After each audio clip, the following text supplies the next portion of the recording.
அருட்தந்தை யோகிராஜ் வேதாத்ரி மகரிஷி அவர்கள் ஆற்றிய குண்டலினி யோகமும் குடும்ப வாழ்வும் என்ற சிறப்புரைக்கு நெரூர் சுவாமி சதாசிவானந்தா அவர்களது முன்னுரை. இப்பொழுது விஞ்ஞானம் மூலமாக பல கருத்துக்களை நாம் அறிந்திருக்கின்றோம். நாம் பேசுகின்ற சப்தங்கள் எல்லா அண்டங்களிலும் நிறைந்திருப்பதை நாம் தெரிந்து கொள்கின்றோம். உருவங்களும் எங்கும் நிறைந்திருப்பதை உணர்ந்து கொண்டோம். அவர்கள் கண்ணுக்கு தெரியாமல் இருக்கின்றார்கள் என்பதை நாம் எண்ண வேண்டிய அவசியம் இல்லை. நம் முன்னிலையிலேயே நிற்பார்கள் எல்லா மகரிஷிகளும், எல்லா மகரிஷிகளுடைய எண்ணங்களும். நாம் எண்ணினோமானால் அவருடைய எண்ணங்கள் நம் மீது பாய்ந்துவிடும். உயர்ந்த எண்ணங்களை எண்ணினால் உயர்ந்த எண்ணங்கள் நம் உடலிலேயும் உள்ளத்திலும் புகுந்து புனிதப்படுத்த ஆரம்பித்துவிடும். தீய எண்ணங்கள் எண்ணினால் அதற்கு மாறுபாடு அடைந்துவிடும். ஆகவே நாம் உயர்ந்த எண்ணங்களை எண்ண வேண்டும். நாட்டு நாள் உயர்ந்து போய்விட வேண்டும் என்கின்ற எண்ணங்களை உயர்த்தி கொண்டு போவதற்கான மார்க்கங்களிலேயே பிரவேசித்துக் கொண்டு இருக்க வேண்டும். எப்பொழுதுமே மக்கட்பிறப்பு என்று சொல்வது பல ஜென்மங்களிலே செய்த புண்ணிய விசேடத்தினாலே கிடைக்க பெற்றது. பெறுதற்கு அரிய பிறப்பு ஈது, இதன் போக்கு அரிதற்கு அரிய அவதி, பிரிதொன்றை நாடுதற்கு நேரமுண்டோ நன்னெஞ்சே, முத்தி நெறி கூடுதற்கு அல்லாது குறித்து. மோட்சமடை முத்தி நெறின்னா விடுதலை பெறுவதற்கான முயற்சியை செய்து கொண்டிருப்பதை விட்டுவிட்டு உலக விஷயங்களிலே புகுந்து கொண்டு அருந்தல் பொருந்தல் போகங்களுக்கான சாமான்களை சேகரிப்பதிலே வீண் செலவு பண்ணுவதற்கு நமக்கு நேரம் எங்கே இருக்கிறது? மனிதற்கு வயது 100 அல்லதில்லை. 50 இரவி அகலும் துயிலினார், ஒட்டிய இளமையால் 5 நீங்கும், ஆக்க இளமையில் 3 நீங்கும், 70 போக நீ கிருப்பன 30. ஆகவே அந்த 30 ஆண்டிலேயும் இன்புறு நாளும் செலவே துன்புறு நாள், இன்புறு நாளும் செலவே துன்புறு நாளும் செலவே. அப்பேற்பட்ட உடல் பெற்றிருக்கின்றோம். இந்த உடலை, அருமையான உடலிலே அருமையானது மனித சரீரம், 6 உயிர், பகுத்தறியும் தன்மை பெற்றிருக்கின்றோம். மற்றவைகளெல்லாம் சப்த பரிச ரூப ரச கந்தங்களை அறியும் ஐயறிவு பெற்ற உயிர்களாக இருக்கின்றன. மனித சரீரம் கிடைத்த பிற்பாடுதான் பகுத்தறிவு. பகுத்தறிவு பெற்ற பிற்பாடு மிருக எண்ணங்களையும் பட்சி எண்ணங்களையும் நாம் உள்ளத்திலே குடிகொள்ளும்படி செய்து வைத்துக் கொள்ளக்கூடாது. அந்த எண்ணங்களை போக்கி விடுவதற்காக வேண்டி மகரிஷிகள் உபனிஷத்துக்களிலே நமக்கு வகுத்து கொடுத்தார்கள். அதை கடைப்பிடித்து நடக்க நேரமில்லாத காரணம் இந்த விஷய போகங்களையே சாஸ்வதம் என்று நம்பிவிட்டோம். அதிலேயே அழுந்தி கிடக்கின்றோம். அந்த அழுத்தத்தில் அழுந்தி கிடக்கின்றவர்களை, அந்த அழுத்தத்தில் விஷய போகங்களை அனுபவித்துக் கொண்டு உலக போகங்களை அனுபவித்துக் கொண்டே சித்தத்தை கொஞ்சம் கொஞ்சமாக உயர்த்தி கொண்டு போகலாம் என்கின்ற கருத்தை வேதாத்ரி மகரிஷி உங்களுக்கு போதித்திருக்கின்றார்கள் என்று தெரிகிறது. திடீரென்று குடும்பத்தை விட்டுவிட்டு யார் வெளியிலே உயர்ந்த சன்னியாச தர்மத்தை ஏற்றுக்கொள்ள முடியும்? சன்னியாச தர்மத்தை ஏற்றுக்கொண்ட மாத்திரத்தில் உலக விஷயங்கள் உள்ளத்திலிருந்து வெளியே போயிடுமா? அப்படியும் போக விடாது. ஜென்ம ஜென்மங்களில் அனுபவித்த அருந்தல் பொருந்தல் போகங்கள் உள்ளத்தில் குறைந்து கொண்டே இருக்கும். அந்த விஷயங்களை மாற்றி அமைப்பது எதுவோ அது குண்டலி யோகம். 5 யோகங்கள் சொன்னாங்க. சுருக்கமா அந்த யோகங்களை இன்றைக்கு கொஞ்சம் கொஞ்சமா சொல்லிவிடுறேன். ஓங்காராதிகள் அனுசந்தானத்தால் பரத்தில் உள்ளமடங்குதலே மந்திர யோகம். அதனோடு ஈங்காகும் மனபவனம் ஒன்றாய் மூலத்தின் இருஞ்சுளினை வழி சென்று சென்னி நடுவிருந்த தேங்க ஆன்ம ஒளியில் மனோலயமாதல் பரிசயோகம். சிரம் துறக்கம், செவி திசைகள், இருசுடர்கள் விழி, தீ பாங்காய முகம், உந்தி விசும்பு, நிலம் பதமாம் பரமமுருவாய விராட் புருட வடிவெனினும் அன்றி அளவுரு பெருந்தோட் படைபணியோடுற்ற அண்ணல் வடிவெனினும் நினைந்து அவயவங்கள் தம்மை ஒன்றொன்றை விடுத்து நின்ற அவயவி மாத்திரமாம் உண்மையாம் பிரமத்தில் மனமடங்கல் பாவயோகம். சென்றளவு கரணமுறா ஒரு பிரமம் தன்னில் சிந்தையடங்குதல் அபாவயோகம். படைப்பில் ஒளிவில் தஞ்செறிதல் தெரியாம இடத்தில் ஓர் பரிசாய் தன்வடிவாம் பிரமத்தில் மனமிரல் மகாயோகம். இருக்கிறது மகாயோகம்தான். இந்த ஒவ்வொரு யோகமும் மெல்ல மெல்ல உயர்வர உயர்நிலைக்கு கொண்டு செலுத்தும் தன்மையுடையது. ஓங்காராதிகள் அனுசந்தானத்தால் பரத்தில் உள்ளமடங்குதலே மந்திர யோகம். பிரணவாதி மந்திரங்களை ஜெபித்துக் கொண்டே இருந்து மெய்ப்பொருளாக மாறிவிடுவது என்று சொன்னார். அதில் அதிகமாக ஈடுபட வேண்டும் வால்மீகி மகர்ஷியை போன்று. அப்படி ஈடுபட்டால் நம் உள்ளத்தின் கண் இருக்கப்பட்ட விஷய எண்ணங்கள் விடுதலை பெற்றுவிடும். நமக்கு இருக்கிற எண்ணங்கள் உடலுக்கும் உற்றார் உறவினர்களுக்கும் நமக்கு வேண்டிய சேவைக்காக பொருளையும் புகழையும் திரட்ட ஆரம்பித்து அது காமம், குரோதம், லோகம், மோகம், மதம், மாத்திரியன், டம்பம், கர்ம, ஈரிஷை, தர்ப்பம், அகங்காரம், அசூய் என்ற 13 குணங்களை ஏற்றுக்கொண்டு இடைவிடாது அல்லல் பட்டுக் கொண்டிருக்கிறது. ஆகவே உடலை தீர்மானமாக தெரிந்து கொள்ள வேண்டும். அடுத்தாற்போல உள்ளே இருக்கப்பட்ட உடலை தெரிந்து கொள்ள வேண்டும். இந்த தோல உடல் மண்ணில் இருந்து வந்ததுங்கிறத நிச்சயமா நாம் உணர வேண்டும். மண்ணிலிருந்து வராத ஒரு சாமான் சாப்பிடுறதில்லை, மண்ணிலிருந்து வராத ஒரு சாமான் யாரும் அனுபவிப்பதில்லை. மண்ணிலிருந்து வந்த சாமான்கள் மீண்டும் மண்ணுக்குள்ளே புகுந்து மண்ணாகவே மாறிவிடும். மண்ணினாய விகாரமும் மண்ணி மண்ணொழித்து பண்ணினாரும் பிறரில்லை. பண்ணப்பட்ட பல பொருள்கள் எண்ணின் ஆகுவதன் முன்பும் நிகழ்விடத்தும் இறந்த காலத்தும் மண்ணொழியக் கண்டாருளரோ. மண்ணுக்கண்ணியமாக ஒரு பொருள் அனுபவிக்கிறோமா என்றால் கிடையாது. ஆகையினாலே மண்ணிலிருந்த சாமான்களை புசித்து அது ரத்தமாக மாறி தோல், நரம்பு, எலும்பு, கண், காது, மூக்கு, நாக்கு இருக்கிறது. மேலே தோல் போட்டு மூடப்பட்டிருக்கிறது. ஆகையினாலே மண்ணிலிருந்து உண்டான சாமான்கள் மண்ணை நோக்கி விரைந்து கொண்டே இருக்கும். நாம் மண்ணல்ல. எப்பொழுதும் நான் உடல் என்று சொல்ல மாட்டோம், நான் கண் என்று சொல்ல மாட்டோம். எல்லாவற்றையும் சேர்த்துக் கொண்டு உடலை நாம அபிமானிப்போமே தவிர நான் உடல் என்று சொல்வதில்லை. என் உடல், என் கண், என் காது என்று சொல்வோமே தவிர நான் காது, நான் கண், நான் மூக்கு, நான் கை, நான் கால் என்று சொல்ற பழக்கம் கிடையாது. எதனாலே? நாம் இந்த உடல்கள் அல்ல, மனமும் அல்ல. என் மனம் என்றுதான் சொல்வோம். மனம் சூட்சும பூதத்தின் காரியம். இந்த தோல், நரம்பு, எலும்போடு கூடிய உடல் தூலபூதத்தின் காரியம். சூட்சும பூதத்தின் காரியமாகிய மனத்தையும் என் மனம் என்று சொல்வோமே தவிர நான் மனம் என்று சொல்ல மாட்டோம். ஆகவே மனம் இந்த உடலுக்காக வேண்டி, தோல உடலுக்காக வேண்டி அநேக விஷயங்களை சேகரித்து ஜென்ம ஜென்மங்களாக குப்பை கோலங்களை நிரப்பி வைத்துக் கொண்டது. இந்த குப்பை கோலங்களில் இருந்து நாம் விடுதலை பெற வேண்டும் என்று சொன்னால் இந்த பரிசயோகம் பேர் ஆதரவு தருகிறது. அதை கொஞ்சம் சொல்லி முடித்துக் கொள்றேன், அப்புறம் சுவாமிஜி சொல்லணும். மந்திரத்தை பிடித்துக் கொண்டும் அந்த யோகத்தை அனுபவிக்க முடியும் என்று சொன்னோம். பலமான வைராக்கியம் வேண்டும்.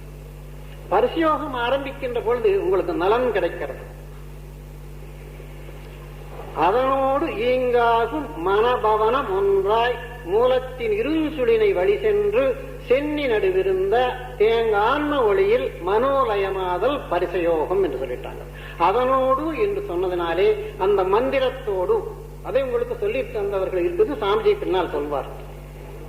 அந்த மந்திரத்தோடு சேர்த்துக் கொண்டு மூலத்தின் இருஞ்சுளியை வழி சென்று சுசும்னா நாடியின் வழியாக 6 ஆதாரங்களை ஒன்றொன்று கடந்து உயர்ந்து சென்று துவாதசாந்த பெருவெளியிலே நிலைத்திருப்பது என்று சொல்வது. அந்த 1000 இதழ் கமலத்திலே ஸ்திதி பெற்று நின்று அப்பாலும் எல்லா அண்டங்களிலேயும் நிலைத்து நிற்கின்ற தன்மை. அதை கடைப்பிடிக்க ஆரம்பித்து விட்டோம் என்று சொன்னால் மெய்ப்பொருளாக மாறிவிடுவோம். மெய்ப்பொருள் தான் எல்லா அண்டங்களிலேயும் நிறைந்து நிற்கும். எப்படி மண்ணுக்குள்ள எல்லா சாமான்களும் நிறைந்திருக்கிறதோ அதுபோன்று தண்ணீரிலும், நெருப்பிலும், காற்றிலும், ஆகாயத்திலும் நிறைந்திருக்கின்றவைகள் எல்லாம் சூட்சம பூதங்களிலே நிறைந்திருக்கும். சூட்சம பூதங்கள் விட்சேபத்திலே நிறைந்திருக்கும். விட்சேபத்தை மூலப்பெருக்கத்திலே கிடந்து கிடக்கும். மூலப்பெருக்கத்தை சிருஷ்டியாதி கிருத்தியங்களுடைய மூர்த்திகள் வடிவமாக மாறி இருக்கும். அந்த மூர்த்திகள் பரம்பொருளாக இருப்பாங்க. ஒன்றோடு தொடர்பு. ஆகவே எங்கும் எல்லா பொருள்களிலேயும் அணுமணுமாய் தேய்ந்து தேய்ந்து ஒன்றாம் திருப்பெருந்துறை உரை சிவபெருமானே என்று பாடினார் மாணிக்கவாச சுவாமிகள். இன்றெனக்கருளி இருள் கடிந்து உள்ளத்தெழுகின்ற ஞாயிறே போன்று நின்ற நின் தன்மை. இருள் கடிந்து உள்ளத்தெழுகின்ற ஞாயிறே போன்று, இருளை நீக்குவதற்கு சூரியன் வந்தவுடனே பிரகாசிப்பது போன்று நம் உள்ளத்தின் இருக்கப்பட்ட விஷய எண்ணங்களாகிய இருள் கடிந்து நின்ற நின் தன்மை நினைப்பற நினைந்தே நீயரா பிரிது மற்றின்மை. இருக்கிறது ஒரே கடவுள். அதை சென்று சென்று அணுவாய் தேய்ந்து தேய்ந்து ஒன்றாம் திருப்பெருந்துறையுரை சிவபெருமானே ஒன்று நீ அல்லை அன்றி ஒன்றில்லை. ஆகவே இருக்கிறது ஒரே பொருள். அது நாம இருக்கின்றோம். அதை அறிய முடியாமல் உலக விஷயங்களிலே உடல்களை நம்பிக்கொண்டு, தூர சூட்சம் உடல்களை நம்பிக்கொண்டு கஷ்டப்படுகின்றவர்களை இந்த கஷ்டத்திலிருந்து திருத்தி அமைக்க வேண்டும் என்று உலக சேவை செய்ய ஆரம்பித்தால் முதலிலே உடலை புனிதப்படுத்த வேண்டும், உள்ளத்தை அதன் பிற்பாடு புனிதப்படுத்திக் கொண்டே போக வேண்டும். இந்த முறையிலே யோகாசன பயிற்சி என்று சொல்றது உடலில் உள்ள நோய்களை வெளியே ஓட்டிவிடும். உடலில் உள்ள நோய்கள் போவதற்கு உடலை நன்கு ஆட்டி அசைத்து பழக வேண்டும். அந்த பழக்கத்திலே ஒரு 64 ஆசனங்கள் நான் இந்த சரீரம் செய்து பழகி இருக்கிறது. அந்த பழக்கத்தினுடைய முக்கியமான கருத்துக்களை வேதாத்ரி மகரிஷி சொல்லி தந்திருக்கிறார். அவர்கள் அவ்வளவு சிரமப்பட்டு நீங்கள் செய்ய வேண்டாம், சுருக்கமாக சொல்லித் தருகிறேன். அதை நீங்கள் செய்தால் உடல் ஆரோக்கியமாக இருக்க முடியும் என்பதை திட்டமிட்டு சொல்லி இருக்கிறார். அதை சில அன்பர்கள் காண்பிக்க நான் அதை உணர்ந்தேன். ஆகையினாலே வயோதிக திசையிலேயும் வேதாத்ரி மகரிஷி சொல்லி தந்திருக்கின்ற ஆசன பயிற்சி செய்ய முடியும். அந்த ஆசன பயிற்சி செய்தால் உடலில் உள்ள நோய்கள் வெளியே போய்விடும். முதலிலேயே மனிதனுக்கு உடல் அல்லவா ஆரோக்கியமாக இருக்க வேண்டும், அழகாக இருக்க வேண்டும், நீண்ட ஆயுளல்லவா வாழ வேண்டும். திடீரென்று மெய்ஞானத்தை சொல்லிட்டா எப்படி எல்லாரும் போக முடியும் அங்கே? ஆகவே முதலிலே உடல் ஆரோக்கியத்துக்கு என்ன வழி உண்டோ அந்த வழியை சொல்லப்படுகிறது. இங்கே அதை கடைபிடிப்பது அவர்களை மயில்சாமி கவுண்டர் கெஞ்சி கேட்கிறார். நீங்க கூட்டம் சேர்ந்தீர்கள், இன்னும் எல்லாரும் வர வேண்டும் என்று கேட்கிறார். எதற்காக கேட்கிறார்? நாம் பெற்ற இன்பம் உலக மக்கள் எல்லோரும் பெறட்டும், நாம் வந்து கூடிக்கொள்ள வேண்டுமே தவிர எத்தனையோ மகரிஷிகள் அழைத்தார்கள், நாம் செல்வதில்லை அந்த இடத்துக்கு. காகமுறவு கலந்துண்ண கண்டீர் அகண்டாகார சிவபோகம் எனும் பேரின்ப வெள்ளம் பொங்கி ததும்பி பூரணமாய் ஏக உருவாய் கிடக்கும் இன்புற்றிடா நாமினி எடுத்த தேகம் விழுமுன் புசிப்பதற்கு சேரவாரும் ஜெகத்தீரே என்று அழைத்தார் தாய்மான சுவாமிகள். யார் சென்றாங்க? சத்தியம் என்று மலமூத்திர பாண்டத்தை சத்தியம் என்று நம்பிக்கொண்டு அதை பாதுகாக்க தெரியாமல் வாழ்க்கை நடத்தி கொண்டிருக்கிறோம். வேதாத்ரி மகரிஷி சொல்லிக் தருகின்ற கருத்துக்கள் இருக்கிறதே, இந்த ஆசன பயிற்சி செய்தாலே நீங்க இஷ்டத்துக்கு உணவு சாப்பிட முடியாது. சாப்பிடுகின்ற உணவுல திட்டம் வந்துவிடும் தானாகவே. பசிக்களவா அத்ததறிந்து மாறல்ல கடைப்பிடித்து தூய்க்க துவர பசித்து என்று சொன்னார் நாயனார். அதை இந்த ஆசன பயிற்சி செய்தா தானா வந்துடும். நாம் ஒன்றும் பழக வேண்டியதில்லை. ஆசன பயிற்சி பழகினா போதும், உணவு கட்டுப்பாடு வந்துவிடும், உடல் ஆரோக்கியம் பெருக ஆரம்பித்துவிடும். அதோட மூச்சு பயிற்சி என்று சொன்னால் நம் உடலுக்குள்ளே இருக்கப்பட்ட சதையும் கொழுப்பும் நரம்பும் தோலும் தானே. அவைகளுக்குள்ளே நாம் சாப்பிட்ட உணவு ரத்தம் தானே அப்படி ஆயிருக்கிறது. அந்த ரத்தத்தில் அசுத்த அணுக்கள் இருக்கும் அல்லவா? மல மூத்திரம் வியர்வை கண்ணில போலை காதலை குறும்பி போக மிகுதி இருக்கிற அசுத்தங்கள் தானே. அந்த அசுத்தங்கள் அப்படியே விட்டுவிட்ட கஃபம் பெருகி ஆரோக்கியம் கெடுமல்லவா? அதற்காக மூச்சு பயிற்சி செய்ய உள்ளே சுவாசம் போய் புகுந்தால் கட்டாயம் அந்த சபையில் இருக்கப்பட்ட விஷ அணுக்கள் நாசமடைந்து தொலைந்துவிடும், ஆரோக்கியமாக இருக்கும். ஆரோக்கியம் எப்ப கிடைக்கிறதோ சித்தம் ஒருமுகப்படும். அதோடு சேர்த்துக்கொண்டு சித்தத்தை ஒருமுகப்படுத்துகிற வழியை இங்கே சொல்லித் தரப்படுகிறது. யோக சூத்திரத்திலே ஒரு இடத்திலே அந்த கருத்து மட்டும் சொல்றேன். ஏதோ ஒரு குறிப்பு வைத்துக் கொண்டு அந்த குறிப்பிலே சித்தத்தை சேகரித்துக் கொள்ளுங்கள் என்று சொன்னார். உங்களுக்கு சொல்லித் தர்றது லலாரஸ்தானத்தில் மகிம் மூலாதாரே கம் அபி மணிபூரே புதவகம் ஸ்திதம் சுவாதிஷ்டானே கிருதி மருதம் ஆகாசம் உபரி மனோபி புரு மத்தியே சகலம் அபிவித்வா குலபதம் சகசிராரே பத்மே சகரகசி பத்யா விஹரசே. இது ஆச்சாரிய சுவாமிகள் சௌந்தரிய இலக்கரையிலே சொல்லப்படுகிறது. 9வது பாடலா இருக்கு. அதனாலே லலாட ஸ்தானத்தில் ஜீவன் ஜாக்கிரத்தில் இருப்பார் என்று சொல்றோம். அதை குறிப்பா வைத்துக் கொண்டு அடிக்கடி சிந்தனை பண்ணி பழகினால் விஷய எண்ணங்கள் குறைந்து போய்விடும். அதில் ஸ்திதி பெற்று நிற்க வேண்டும், அதிலேயே ஸ்திதி பெற்று நின்று பழக்க வேண்டும் சித்தத்தை என்று எண்ணுவோம். அது நின்று பழகுகின்ற பொழுது விஷய போகங்கள் இருக்கப்பட்ட பற்று குறைய ஆரம்பித்துவிடும். அப்படி குறைய ஆரம்பிக்கிறதுக்கு முன்னமே இந்த விஷயங்களை விட்டுவிட வேண்டும் என்று சொன்னாலே பிரத்யாகாரம். முதல்ல இயமம் நியமம் ஆதனம் பிரத்யாகாரம் வந்துச்சு. 4வதுக்கு வந்து விட்டோம். இந்த பயிற்சியினாலேயே இயம நியமம் தானா வந்துவிடும். ஆசனம் பழகிட்டா இயம நியமம் தானா வந்துவிடும். பிரத்யாகாரம் வந்துவிட்டா இயம நியமத்தில் சிறிபெற்று நிற்கின்ற எண்ணங்கள் வந்துவிடும். தானாகவே நிற்கின்ற எண்ணங்கள் வந்துவிடும். பிரத்யாகாரம் வந்தவுடனே அங்கேயே நிற்க மாட்டேன் என்கிறதே, அடிக்கடி ஓடுகிறதே, இந்த ஓடுகின்ற மனத்தை விஷயங்களிலிருந்து இழுத்து அங்க வைக்க வேண்டும் என்று அடிக்கடி இழுத்து வைத்துக் கொண்டால் தாரணை என்று பேர். இழுத்து அங்கேயே வைத்தால் தாரணை என்று சொல்வோம். சைவதாரை போல் விடாமல் எடுத்து வைப்பதற்கு தாரணை. தாரணை வந்து பழகிக் கொண்டோமானால் தியானம். அதில் நிலைத்து நிற்க ஆரம்பித்து விட்டோம் என்று சொன்னால் உலக விஷயங்கள் இருக்கப்பட்ட எண்ணங்கள் மறைந்து போய்விட்டது, மறைந்து போய்விட்டது. இதற்கான சாஸ்திர கருத்துக்கள் சொல்லி தருவாங்க. அந்த ஞாபகத்தை அதில் வைத்துக் கொள்ளணும். அது நிறைய இருக்கிறது. அஹிம்சை, அஸ்தேயம், அபரிக்கிரகம், சத்தியம், பிரம்மச்சரியம் என்று ஒவ்வொன்றா சொல்லுவாங்க. அந்த கருத்துக்களை வேதாத்திரி மகரிஷி எழுதியிருக்கிறார் என்று கேள்விப்படுறேன். அவர் சொந்தத்தில் எழுதினாலும் அந்த உபனிஷத்து கருத்துக்கள் தான் எழுதியிருக்கிறார் என்பது தெரிகிறது. இப்ப பாடின பாடல்கள் இருந்து யூகிக்கிறோம். ஆகையினாலே அந்த உபனிஷத்து கருத்துக்கள் நம் உள்ளத்திலே புகுந்த உடனே இன்னும் சத்தியத்தை தான் கடைபிடிக்க வேண்டும், அஹிம்சையை கடைபிடிக்க வேண்டும், எல்லா ஜீவர்களிடத்திலேயும் சமத்துவ புத்தி பாராட்ட வேண்டும், எல்லாரையும் உயர்த்தி கொண்டு போக வேண்டும், தன்னினும் உயர்ந்தவர்களை நினைத்து நாம் உயர்ந்து போக வேண்டும், நம்மினும் தாழ்ந்தவர்களை உயர்த்தி கொண்டு வர வேண்டும் என்கின்ற எண்ணங்கள் நம் உள்ளத்திலே போக ஆரம்பித்து விடுகிறது. எந்த ஒரு மனிதனுடைய உள்ளம் புனிதத்துவம் பெற்று விட்டதோ, உலகம் மித்தை என்று தெரிந்து கொண்டதோ, நாம் நித்தியம் என்று தெரிந்து கொண்டானோ, அந்த தெளிவு வந்தவுடனே எல்லாரையும் பாதுகாக்க வேண்டும் என்கின்ற கருணை தானாக நிறைந்து விடுகிறது. அந்த கருணை வந்துவிட்டவர்கள் தான் உலக மக்களை சேமப்படுத்த வேண்டும் என்று எண்ணுவார்கள்.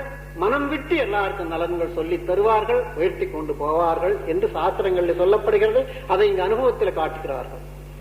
ஆகவே தாரணை தியானம் வந்துவிட்டால் சமாதி.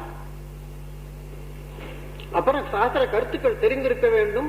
எங்கும் எல்லா பொருளிலேயும் நீக்கமர நிறைந்திருக்கின்றோம் என்கின்ற உணர்வு வர வேண்டும். அந்த உணர்வு உள்ளுணர்வாக இருக்கும்.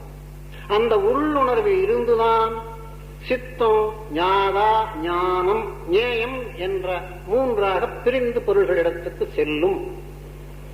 ஆரஞ்சு பழம் என்று வைத்துக் கொள்வோம். பழம் ஞேயம், ஞேயம் என்றால் வஸ்து. அந்த ஞேயத்துக்கு ஒரு ஞானம், இன்ன பழம் என்ற ஞானம். அந்த ஞானத்தை உண்டு பண்ணுகின்ற புருஷன், ஒரே புருஷன் தான் ஞானத்தை உண்டு பண்ணுகின்றான், ஞேயத்தையும் பார்க்கிறான். அந்த ஞானத்தை உண்டு பண்ணுகின்ற புருஷனுக்கு ஜீவாத்மா என்று சொல்றது. அந்த புருஷனுக்கு ஆதரவாக ஒரு பற்று இருக்கும், அவன் உண்டாகிறது. அந்த ஆதரவான பொருளை தெரிந்து கொண்டு இந்த ஞாதா, ஞானம், ஞேயம் இந்த மூன்று ஒருமுகப்பட ஆரம்பித்து விடுமானால், ஞாதா, ஞானம், ஞேயம், பழத்தை எண்ணுகின்ற ஞாதா, பழம் என்ற ஞானம், பழமாகிய ஞேயம், இந்த மூன்று ஒரு இடத்திலிருந்துதான் வந்தது. அந்த உணர்வை கவனித்து கண்டுபிடிப்பதுதான் இந்த குண்டலினி யோகத்தினுடைய முடிபொருள். அதை கண்டுபிடித்து தெரிந்து கொண்டோமானால், அந்த அனுபவம் பெற்றுக் கொண்டால் ஒரு பொருளை சம்யமம் பண்ணலாம். அது நன்கு அனுபவத்துக்கு வந்து விடுமானால் முயற்சி இல்லாமல் வராது எதுவுமே. அலாடஸ்நாத தியானம் பண்ணதான் நினைக்கிறேங்க. எத்தனையோ பேர் தீட்சை பெற்றிருப்பீங்க, எத்தனை பேர் அந்த அதில் நிலைத்திருப்பீர்கள் என்று சொல்றது? முயற்சி பண்ணிக்கொண்டே இருக்க வேண்டும். நிலைத்து நிற்காவிட்டா பரவாயில்லை, முயற்சியை மட்டும் விடாதீர்கள்.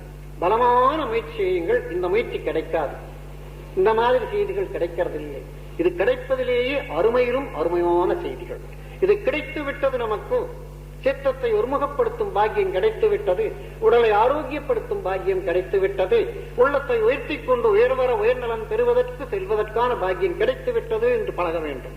அந்த பழக்கத்தை மட்டும் விடாது பிடிக்க வேண்டும் என்று சொல்றது. அதனாலே அந்த பழக்கம் அதிகரித்து போய்விடுமானால் சம்யமம் என்ற சக்தி வந்துவிடும். சம்யமம் பண்ண ஆகாயத்தில் நடக்கலாம். என்ன சாமான வேண்டும் என்றாலும் சம்யமம் பண்ணலாம். ஆனை போன்ற பலம் உண்டு பண்ணிக் கொள்ளலாம் உடலில். அப்போ அந்த விருத்தி, அந்த கர்ண விருத்தி விஷயாகாரமாக மாறாமல் தன்வடிவமாக மாறிவிட வேண்டும். அப்பொழுது விஷயங்கள் நம்முள் இழுத்துக் கொள்ளலாம். அதுக்கு சம்யமம் என்று சொல்றது. இது பதஞ்சலி பகவான் யோக சூத்திரத்தில் சொல்லப்படுற கருத்து. அதை அனுபவிப்பது என்பது கோடியில் ஒரு புருஷன். அநேகம் பேர் அனுபவிக்க முடியாது. அனுபவிக்கின்ற அனுபவ வழி, இதை அனுபவித்தவர்களே தலை சிறந்தவர்களாக நாம் சதாசிவ தர்மத்தை சொல்லலாம். என்னமோ எத்தனையோ மகரிஷிகள் இருந்தார்கள். அகஸ்தியர், புலஸ்தியர், வசிஷ்டர், வால்மீகி, பிருகு, அத்ரி, ஆங்கிரேஷர். இந்த சம்யமம் வந்துதான் சதாசிவ தர்மம் பூமியில் பதைந்து கிடந்திருப்பார். ஆகாயகமனம் பண்ணி இருப்பார், எங்கும் சென்றிருப்பார், அதுவும் பிரயோஜனம் இல்லைன்னு விட்டு விட்டார், கடைசியாக விட்டு விட்டார் என்று சொல்றோம். ஆகையினாலே சம்யமம் என்று சொல்றது விருத்தி வெளியிலே சென்று திரிபுடி தோற்றம் அற்ற இடத்தை உணர்கின்ற உணர்வு. அந்த உணர்வை தன்வயப்படுத்திக் கொண்டது. அந்த உணர்வு தன்வடிவமாக மாறிவிடுமானால் சம்யமம். அந்த பொருளை பற்றி நினைத்தால் அது சம்யமம் ஆகிவிடும்.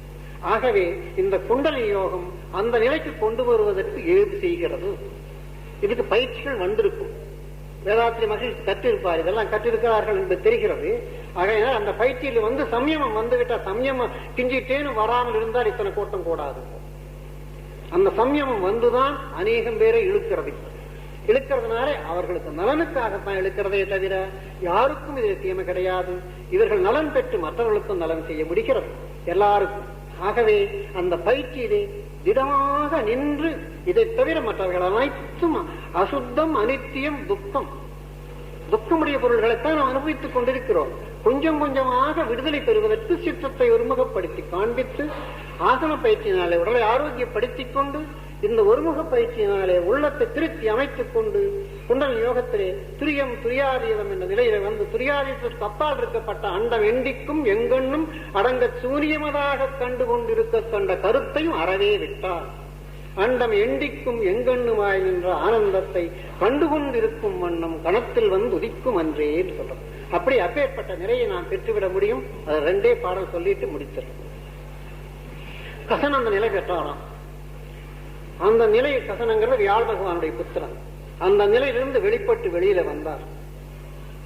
கசனுயர் சமாதி நீங்கி ஒரு தினம் கழிப்பு நெஞ்சன் வசமர தழுதழுத்த வசனத்தன் யாது செய்கேன் எங்கு செல்வேன் தீர்வதென் கொள்வதென்னோ மிசை உயர் கற்ப நீர் போல் மேதினி எங்கு நானே. எனக்கு கண்ணியமாக ஒரு பொருள் இல்லை. என்னிடத்திலேயே சூட்சும பூதங்கள், சூட்சும பூதங்களிலிருந்து தூல பூதங்கள், தூல பூதங்களிலிருந்து ஆண்ட பிண்டங்கள் அனைத்தும். எனக்கு கண்ணியமாக ஒரு பொருள் இல்லை. நான் எங்கே போறது, எங்கே வர்றது, என்ன செய்யறது என்று எண்ணினாராம். மேனியில், புறத்தில், உள்ளில், மேலொடு கீழில், திக்கில், வானில், வையகத்தில் எங்கும் நானன்றி மற்றொன்றில்லை. எனக்கு கண்ணியமாக ஒரு பொருள் இல்லை. நம்ம கண்ணியமாக நினைக்கின்ற பொருள்கள் எல்லாம் நமக்கு அபத்தமானவைகள், துயர் தருகின்றவைகள். நாம் நம்முடைய மெய்மை வடிவம் ஆய்விட வேண்டும் என்று சொன்னால் இந்த உடவாதிகள் எடுத்திருக்கப்பட்ட பற்றை விடுவதற்கு குண்டலினி யோகம் ஆதரவுடையதாக இருக்கிறது.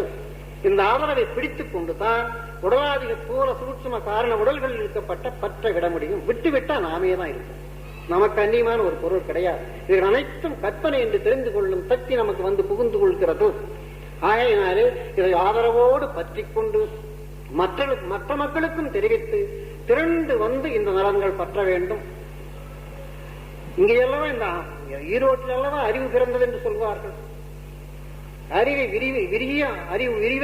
விரிந்த அறிவை உணர வேண்டும் என்று சொல்வது ஈரோடு மக்களுக்குரிய செய்தி. பகுத்தறிவாளர்கள் என்று சொல்வார்கள். பகுத்தறிவு என்பது உண்மையை பகுத்தறிந்து கொள்வது. உண்மை இன்மை இரண்டையும் பகுத்தறிந்து கொண்டு இன்மைகளில் இருந்து விலகிக் கொள்ள வேண்டும். உண்மையிலே உறுதி பெற்று நிற்பது, அதுக்குத்தான் பகுத்தறிவு என்று பேர். எந்த பொருள்கள் இல்லாமல் நாசமடைந்து தொலைந்து விடுமோ அந்த பொருள்களில் இருக்கப்பட்ட பற்றை குறைத்து விட வேண்டும். எப்பொழுதும் நிலைத்திருக்கின்ற பொருளிலே பற்று வைக்க வேண்டும். அதற்குத்தான் பகுத்தறிவு என்று சொல்றது. அந்த பகுத்தறிவுடைய மக்கள் தோன்றின இடம் என்று சொல்வார்கள். ஆகையினாலே நீங்கள் ஓரளவிலே கூட்டமாக இருக்கின்றீர்கள், இதை கடைப்பிடித்து நடக்கின்றீர்கள். நடந்து முன்னேற வேண்டும் என்கின்ற முயற்சி பெருக்கிக் கொண்டு முன்னேறிவிட வேண்டும். மற்ற மக்களுக்கும் இது தெரிவித்து மக்கள் எல்லோரும் சாந்தி பெற்று இருக்க வேண்டியவர்கள் அல்லவா? அதனால்தானே சுவாமிஜி மற்ற இடங்களுக்கு சென்று எல்லாருக்கும் ஆங்கிலேயர்களுக்கெல்லாம் போதித்துட்டு வந்திருக்கிறார். ஆனா ஆங்கிலேயர்களுக்கு போதித்த போதனையெல்லாம் நம்மூர்ல இருந்து போனதுதான். எல்லாம் பாரத தேசத்து ஐஸ்வர்யமே தவிர மற்ற நாட்டின் ஐஸ்வர்யம் அதிகமாக இல்லை. இப்பொழுதுதான் பெருகிக் கொண்டு இருக்கிறது. அவர்கள் பெருகினால் பிடித்துக் கொள்வார்கள், நாம் பிடிக்க மாட்டோம். உங்களை பிடித்துக் கொள்ள வேண்டும் என்று சொல்றேன். உறுதியாக பிடித்துக் கொண்டு உயர்வர உயர்நலன் பெருகும்படி அனுகிரகிக்க வேண்டுமாய் சத்குரு சதாசிவ தர்மேந்திராவை பிரார்த்தித்துக் கொண்டு என் சொற்பொருளை பூர்த்தி பண்ணிக் கொள்கிறேன். வாழ்க வளமுடன். தொடர்ந்து மகரிஷி அவர்களது சிறப்புரை.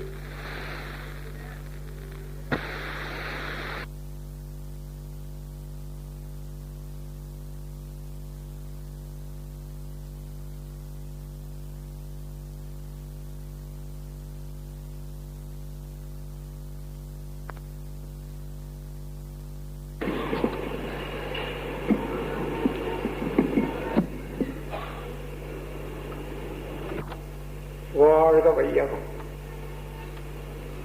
நாம் அமர்ந்துள்ள இடத்தை சுற்றிலும் நல்ல தெய்வீக ஆற்றலே நிரம்பின. அருட்பேராற்றல் உடலிலே உயிரிலே அலையலையாக பாய்ந்து நிரம்பட்டும். அன்னைக்கு வணக்கம், தந்தைக்கு வணக்கம், ஆசானுக்கு வணக்கம், குரு வணக்கம்.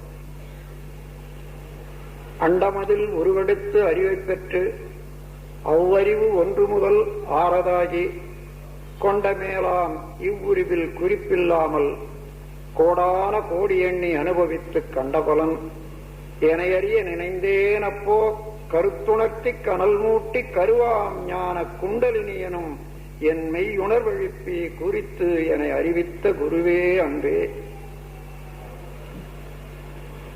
அறிவேதான் தெய்வம் என்றார் தாய்மானார். அகத்ததுதான் மெய்ப்பொருள் என்று எடுத்துக்காட்டி அறிவதனை அறிவித்தார் திருவள்ளுவர். அவ்வறிவை அறிவதற்கு முறைகள் சொன்னார் அறிஞர் திருமூலர்.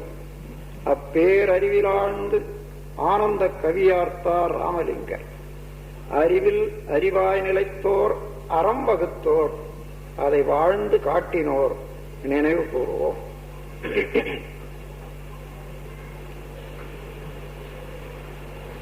அருள் துறையிலே வாழை அர்ப்பணித்துக் கொண்டு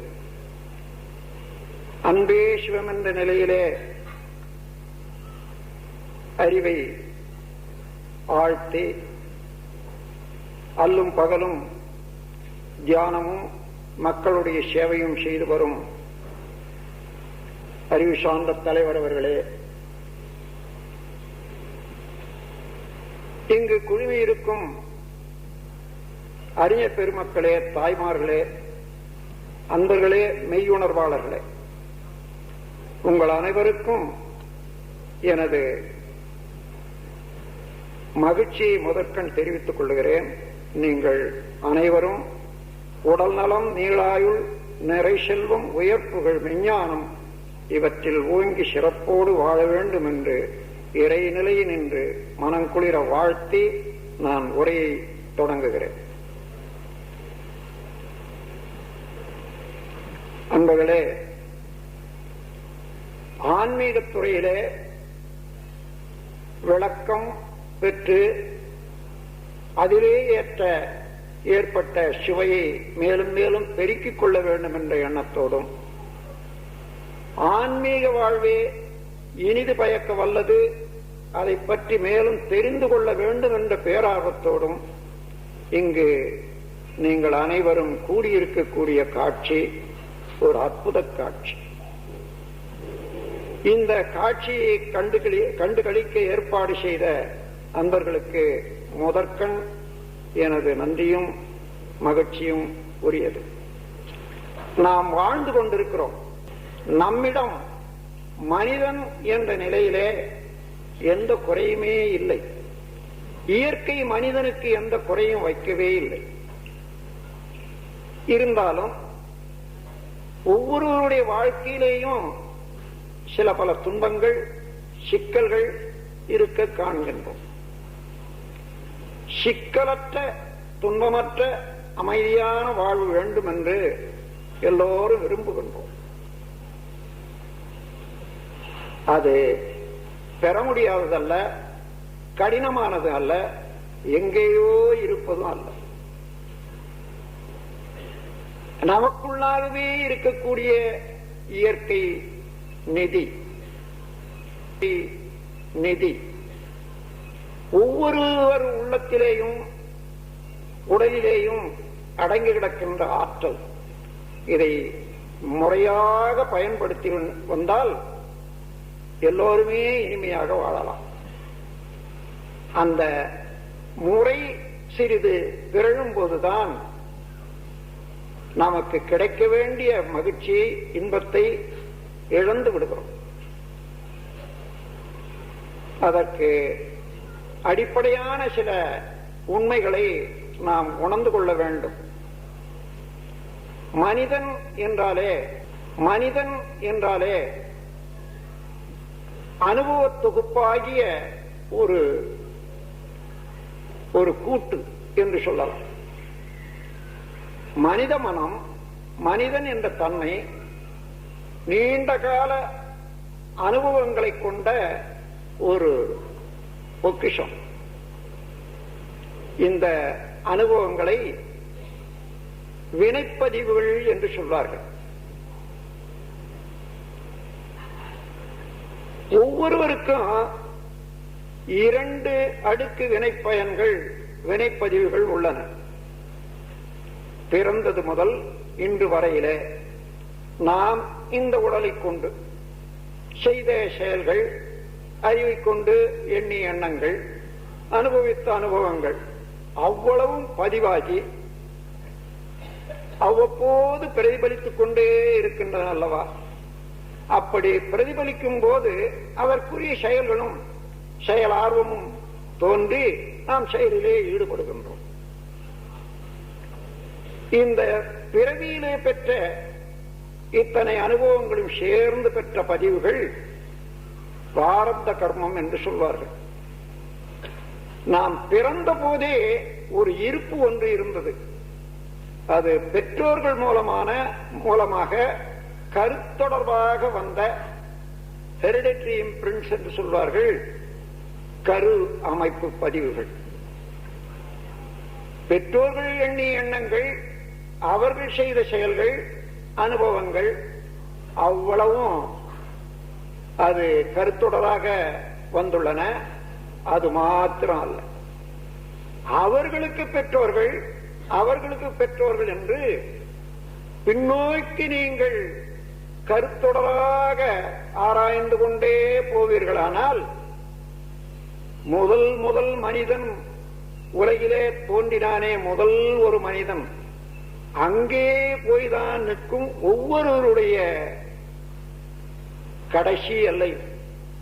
ஆகவே அன்று முதல் கொண்டு இன்று வரையில கொடி வழியாக, கரு வழியாக எத்தனை பிறவிகள் நாம் கடந்து வந்திருக்கின்றோமோ அத்தனை பிறவிகளிலேயும் பெற்ற பதிவுகள், ஆற்றல்கள், அனுபவங்கள், அறிவு மேன்மை எல்லாமே சேர்ந்துதான் கருவமைப்பு பதிவு என்று சொல்வது. அதை பெரியோர்கள் சஞ்சித கர்மம் என்று சொல்வார்கள்.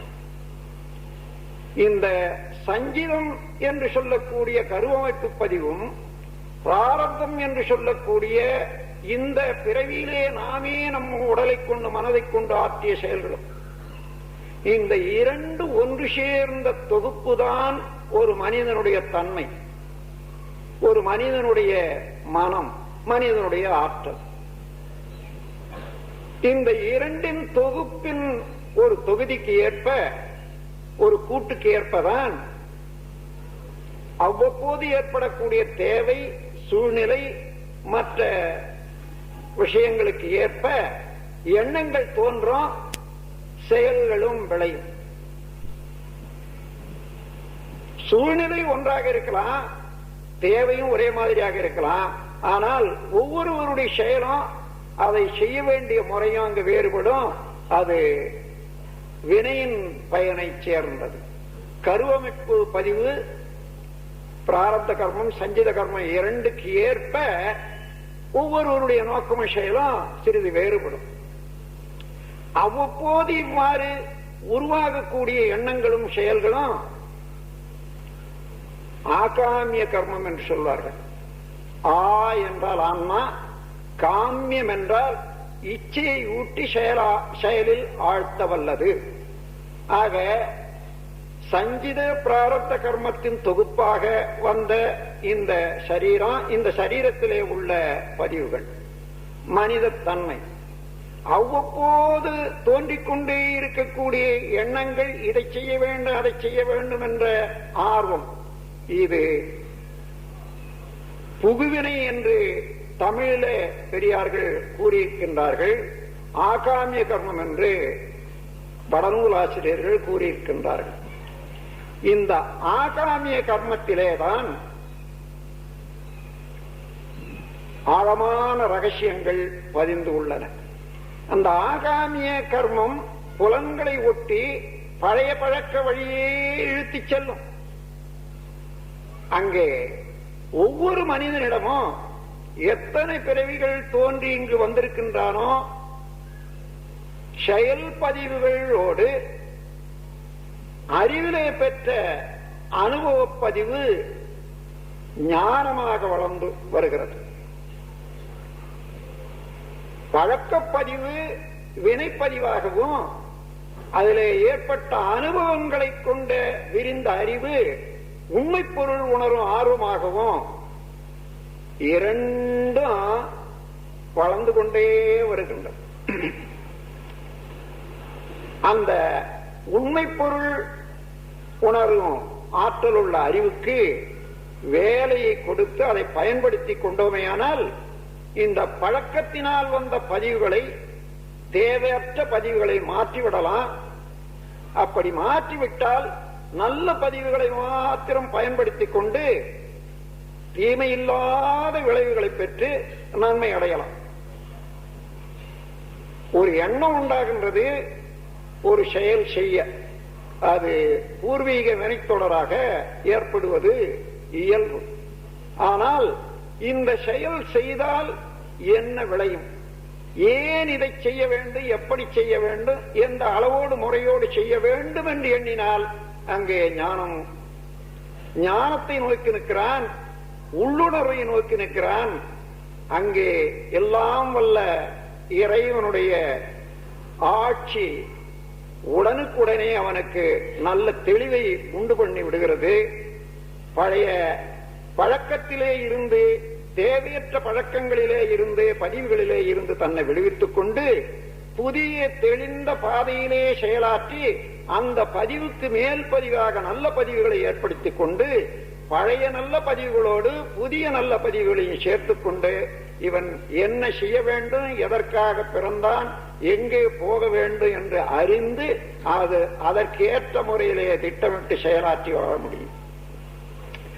இதை அறியும் ஆற்றலும் மனிதனிடம் உண்டு. அப்படி அறிந்த பிறகு திரும்பி செயல்களை மாற்றி அமைக்கக்கூடிய ஆற்றலும் மனிதனிடம் உண்டு. என்றாலும் அந்த அறிவின் ஆழம், அறிவின் ஒரு வலிவு, தெளிவு சரியாக முறைப்படாத போது, வலிவு பெறாத போது, தெளிவு பெறாத போது பதிவுகளை கொண்ட புலனறிவு இவனை மயக்கி விடுகிறது. அந்த மயக்கத்திலே மெய்யறிவு, உண்மை அறிய ஆர்வம் அடங்கி நிற்கிறது. இந்த இடத்திலே மீட்க வேண்டும் என்றால் என்ன வேண்டும்? இந்த இடத்துல எல்லோருமே நாம் தத்தளித்துக் கொண்டிருக்கிறோம். என்ன, மனிதன் என்ற ஒரு இயல்பு என்பது எல்லாருக்கும் உண்டு. பழக்கத்துக்கும் விளக்கத்துக்கும் இடையே போராடி கொண்டிருக்கக்கூடிய ஒரு தன்மை. பழக்கத்திலே சில பழக்கம் கேடு என்று உணர்கிறோம். அந்த உணர்வதே ஒரு தெளிவு, விளக்கம். ஆனால் விளங்கிய வழியே வாழ முடிவதில்லை, பழக்கத்தை விட முடிவதில்லை, விளக்கத்தை மறக்கவும் முடியவில்லை. இப்படி விடவும் முடியாது, மறக்கவும் முடியாது. விளக்கத்துக்கும் பழக்கத்துக்கும் போராடி கொண்டிருக்கிறோம் அல்லவா? இந்த போராட்டத்தை தவிர்த்து விளக்கத்தின் வழியே பழக்கத்தை மாற்றி அமைத்துக் கொண்டு வாழ்வை மேம்படுத்திக் கொள்வதற்கு ஒரு பயிற்சி வேண்டும். அந்த விஞ்ஞான அறிவு பெருக வேண்டும். அப்படி அறிவுக்கு விளக்கமும் செயலுக்கு நற்பயிற்சியும் தரத்தக்க ஒரு நல்லதோர் சாதனை எதுவோ அதுவேதான் யோகம் எனப்படும். மனிதன் இதுவரையிலே வந்த பதிவுகள் வழியாகவே சென்று கொண்டிருக்கிறான், புலன் வழி கவர்ச்சியின் மூலமாக. அதனால புலன்களுடைய இயக்கத்தை விட்டு கடந்து விட வேண்டும் என்பது அல்ல, அதை நெறிப்படுத்திக் கொள்ள வேண்டும். ஒவ்வொரு செயலுக்கும் ஒரு விளைவு உண்டு. எந்த செயல் செய்தாலும் இடம், காலம், தொடர்பு கொள்ளும் பொருளுக்கு ஏற்ப ஒரு பலன் உண்டு. இன்பமோ துன்பமோ இன்பத்தின் அளவோ துன்பத்தின் அளவோ ஏற்றத்தாழ்வு இருக்கலாம் என்றாலும் எந்த செயல் செய்தாலும் ஒரு விளைவு உண்டு. இதை அறிந்து கொள்ளும் போது எண்ணி திட்டமிட்டு முறையாக அளவோடு நாம் செயல் செய்தால் அந்த செயலுக்குரிய விளைவுதானே உண்டாகும். இந்த அளவுக்கு ஆழ்ந்த தெளிவும் உரம்பெற்ற உள்ளமும் வேண்டுமென்றால் பழகிக் கொள்ள வேண்டும். ஏன் அந்த பழக்கம் வேண்டும்? இதுவரையில போன போக்கிலேயே புலன் கவர்ச்சியிலேயே மிதந்து கொண்டு வாழ்ந்து விட்டோம். அதனால அது சுலபமாக போகிறது, அதுவே பழக்கமாகிவிட்டது. இந்த பழக்கத்திலே இருந்து மாற்றி அமைப்பதற்கு அதற்கு ஒரு பயிற்சி வேண்டும். அப்படி செயலையும் மனத்தையும் நல்ல முறையிலே அறவழியிலே அறநெறியிலே பழகிக் கொள்வதற்கு, அதை உணர்ந்து கொள்வதற்கு ஏற்ற ஒரு பயிற்சி முறைதான் யோகம் எனப்படுகிறது. மனம் விரிந்து விரிந்து புலன்கள் மூலமாக விரிந்து பொருட்களை நோக்கி வடிவம் எடுப்பது, அதிலிருந்து குணங்களை கற்பித்துக் கொள்வது, அந்த குணத்துக்கு ஏற்ப தனக்கு நன்மையோ தீமையோ உணர்வது, இப்படியே காலம் கழிந்து விட்டது. பல கோடி எண்ணங்களை எண்ணி எண்ணி எண்ணி அவையெல்லாம் பதிவாகி இருக்கின்றன. அதனால உணர்ச்சி வயப்பட்ட எண்ணங்களும் உள்ளன, ஆராய்ச்சி வயப்பட்ட எண்ணங்களும் உள்ளன. இப்படி உணர்ச்சி வயப்பட்ட எண்ணங்களிலே தவறில்ல. எப்பொழுது உணர்ச்சி வயப்படும் போது எப்பொழுது தவறு வருகிறது என்றால் அளவுக்கு மீறும் போது. புலன் உணர்ச்சியை புலன் கவர்ச்சியிலே ஈடுபட்டு நீங்கள் செயலாற்றும் போது கூட இது இந்த அளவுக்கு மேல் மீறினால் என்ன விளையும்? ஆகையினால இதோடு நிறுத்திக் கொள்ள வேண்டும் என்ற ஒரு தெளிவு. அப்படி தெளிந்த தெளிவுக்கு ஏற்ப நிறுத்திக் கொள்ளக்கூடிய செயல் உண்டாய்விட்டால் அதுதான் துறவு. துறவு என்றால் விட்டுட்டு ஓடுவது அல்ல. எங்க போனாலும் அந்த பூமி மேலதான் நிக்கணும், எங்க போனாலும் பசி எடுத்தா சாப்பாடு தான் சாப்பிடணும், எங்கே போனாலும் பிறர் உழைத்து எல்லாரும் சேர்ந்து உற்பத்தி செய்த பொருளைத்தான் அனுபவிக்க வேண்டும். எதை துறப்பது? அளவோடு முறையோடு நாம் இன்பத்தை, உலகத்தை, புலன் இயக்கத்தை பயன்படுத்த தெரிந்து கொண்டால், பழகிக் கொண்டால் அதுதான் துறவு எனப்படும். உறவிலே கண்ட உண்மை நிலை தெளிவு. அது உறவை விட்டுவிட முடியாது. எப்படி விடுவது? என் தாயை மறந்து விட முடியுமா? தந்தையை மறந்து விட முடியுமா? அல்லது காலையிலிருந்து மாலை வரையிலே நான் அனுபவித்துக் கொண்டு வரக்கூடிய எண்ணிறந்த பொருட்களை உற்பத்தி செய்த உழைப்பாளிகளை மறந்து விட முடியுமா? எனக்கு பாடம் கற்பித்த, கல்வி கற்பித்த, மொழி கற்றுக் கொடுத்த ஆசிரியர்களை மறந்து விட முடியுமா? என்னை காத்து வரக்கூடிய சமுதாயத்தை மறந்து விட முடியுமா? முடியாது. அவ்வளவு வேண்டியதுதானே. அவ்வளவு வேண்டியதுதான் என்றால் இந்த உடல் இருக்கும் வரையிலே அவ்வளவு வேண்டியதுதான். அப்படி இன்னது வேண்டும் என்ற ஒரு தெளிவு பெறுவதே உறவுதான். அந்த உறவிலே அளவு முறை கண்டு நாம் அனுபவிக்க கூடிய தெளிவும் அதற்கேற்ற செயல் பழக்கம் கொண்டு விட்டால் அதுதான் துறவு. உணவு அளிக்கிறவர்கள் அன்பினாலே மேல மேல போட்டு கொண்டுதான் இருப்பாங்க. ஆனால் சாப்பிட்டு கொண்டே இருந்தால் என்ன ஆகும்? எங்கேயாவது நிறுத்தத்தானே வேணும். ஆனால் எங்கே நிறுத்துவது? இந்த அளவுதான் இந்த உடல் ஜீரணித்து உடலுக்கு நன்மை தரக்கூடியது.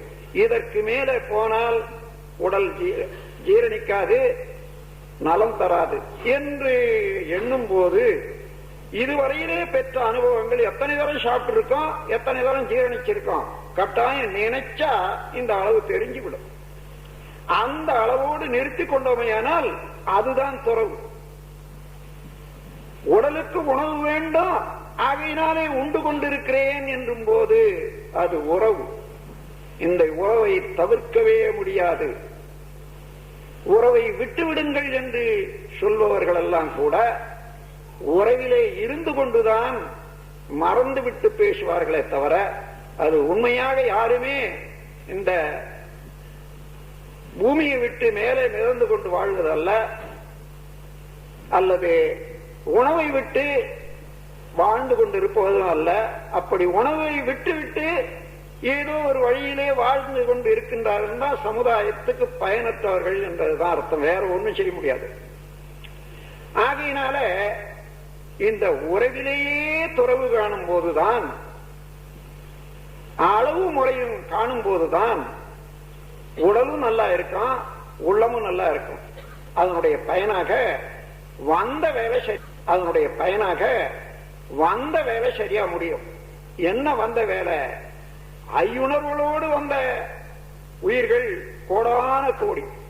அதற்கு மேலாக வந்த உயிர் ஆறாவது அறிவு, அறிவையே அறியத்தக்க திறன் பெற்ற ஆறாவது அறிவு, தன் அறிவையே அறிந்து கொள்ளும் வரையிலே முழுமை பெறுவது அல்ல.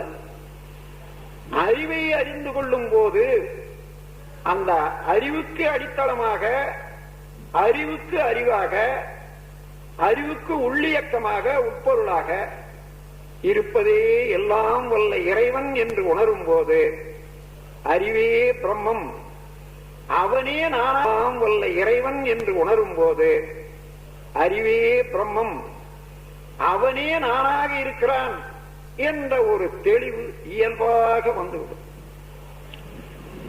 அறிவே பிரம்மமாக, அறிவே தெய்வமாக, தெய்வமாக முழுமுதற் பொருளாக, உண்மை பொருளாக உணர்ந்து விடக்கூடிய அகக்காட்சி ஏற்பட்டு விட்டால் மற்ற உயிர்கள், மற்ற பொருட்கள் அவையாது என்னும் போது, இங்கே அறிவை பிரம்மமாக கண்டவனே அந்த அறிவை எல்லாவற்றிலும் பார்க்கின்றான். ஒவ்வொரு பொருளிலும் அகல நேர ஆழம் வேறுபடும் தோற்றத்தினால. ஆனால் ஒவ்வொரு பொருளிலே ஒரு தன்மை இருக்கிறது அல்லவா, அந்த தன்மைதான் அறிவு. எந்த பொருளை எடுத்துக்கொண்டாலும் பரம்பொருள் நிலையிலே இருந்து அது தொடர்ந்து இயங்கிக் கொண்டே வந்து இந்த பொருள் வரையிலே முடிந்ததல்லவா, அது வரையிலே பெற்ற அனுபவங்கள் அனைத்தும் இந்த பொருளிலே தேக்கி இருக்கிறது, அடங்கி நிற்கிறது.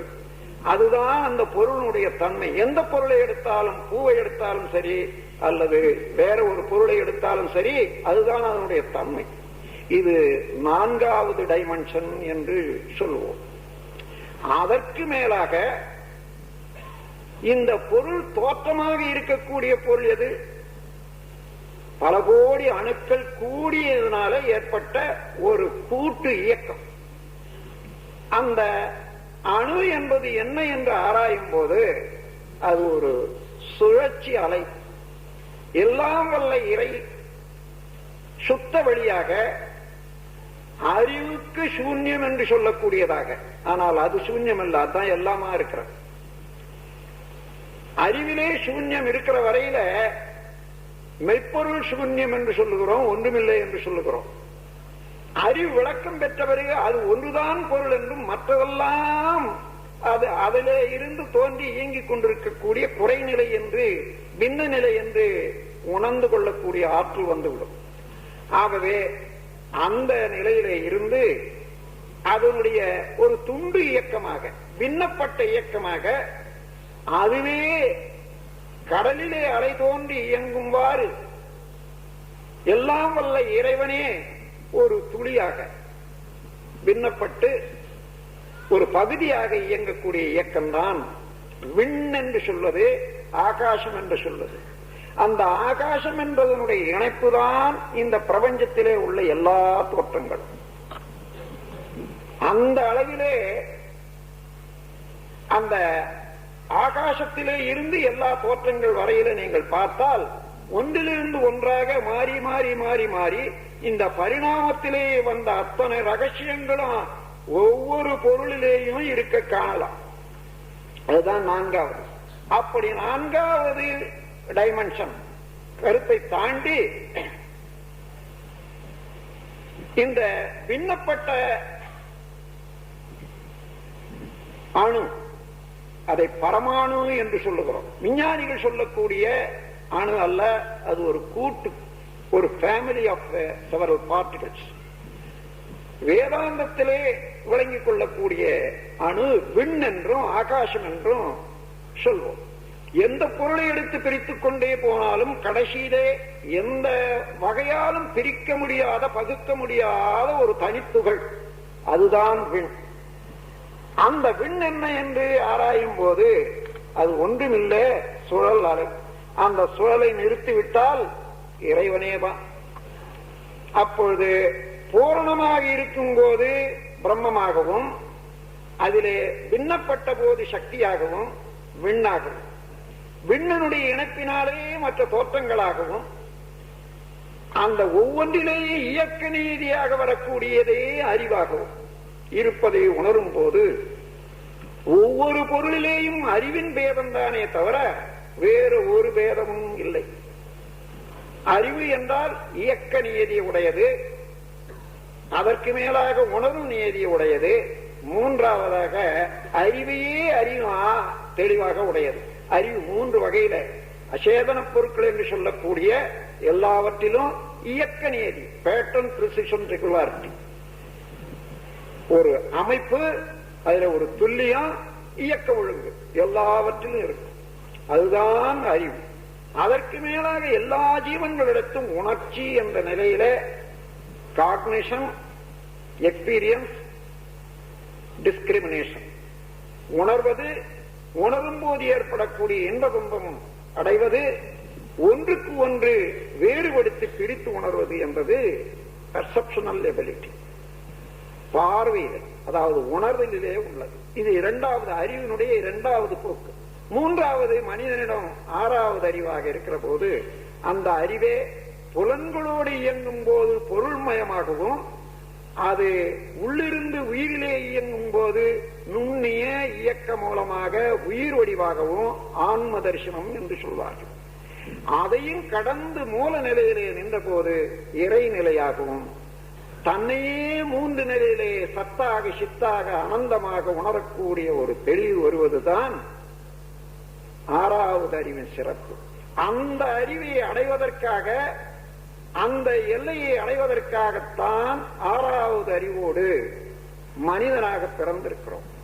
அந்த நிலையை எய்த வேண்டுமானால் துன்பங்கள் தரத்தக்க செயலிலே இருந்து தன்னை விடுவித்துக் கொண்டு அறிவுக்கு சுதந்திரத்தை அளித்து, அறிவு ஒவ்வொரு நிமிடமும் ஒவ்வொரு செயலிலேயும் ஒவ்வொரு பொருளிலேயும் ஒவ்வொருவருடைய அனுபவங்களிலேயும் கூட தனக்கு கொடுத்து வரக்கூடிய, இயற்கை அளித்து வரக்கூடிய பாடங்கள், இயற்கை விளக்கி வரக்கூடிய ரகசியங்கள், இவைகளை உணர்ந்து உணர்ந்து உணர்ந்து உணர்ந்து அறிவை மேம்படுத்திக் கொண்டு முழுமை பெற்றுக் கொள்ள வேண்டும். இந்த இடத்திலேதான் எதற்காக நாம் பிறந்தோமோ அதற்கேற்ற முறையிலே வாழும்போது இனிமை, அமைதி, மகிழ்ச்சி, நிறைவு எல்லாம் உண்டு. எந்த எந்த இடத்திலே பிறந்த நோக்கத்திற்கும் வாழும் முறைக்கும் ஒரு முரண் ஏற்படுகின்றதோ, இயற்கையினுடைய ரிதம், இயற்கையினுடைய இனிமை எங்கே எங்கே நம் செயல் மூலமாகவோ அல்லது கருத்தின் மூலமாகவோ இடிபடுகிறதோ அதன் விளைவுதான் துன்பங்கள். இவைகளெல்லாம் உணர்ந்து கொள்ளும் போதுதான் நாம் எப்படி வாழ வேண்டும் என்று தெரிந்து கொள்ளும். அதற்காக பயிற்சி வேண்டும், உள்ளத்துக்கு பயிற்சி வேண்டும், செயல்களை நல்ல முறையிலே செய்வதற்கும் பயிற்சி வேண்டும். தெரிந்தோ தெரியாமலோ இந்த உலகம் பல சிக்கல்களில் ஆழ்ந்து கிடக்கின்றது. முன்னே இருந்த பெரியோர்கள் ஒரு மனிதன் அறிவு பெறும்போது அந்த பெற்ற அறிவுக்கும் அவனுடைய செயலுக்கும் வேறுபாடு அதிகமில்லாமல் இருக்க வேண்டும் என்பதற்காக அறிவு பெற்றவர்கள் வாழும் நெறியை அறிவு பெறாதவர்களுக்கும் கூட பக்தியின் மூலம் உணர்த்தி அவர்களுக்கு செயல்களை நல்ல ஒழுங்கு நிலையே வைத்து விட்டார்கள். அது செய்து செய்து செய்து நலமே செய்து நல்லதே செய்து பழகி கொண்டதுனால அந்த பழக்கமே நிலை பெறும்.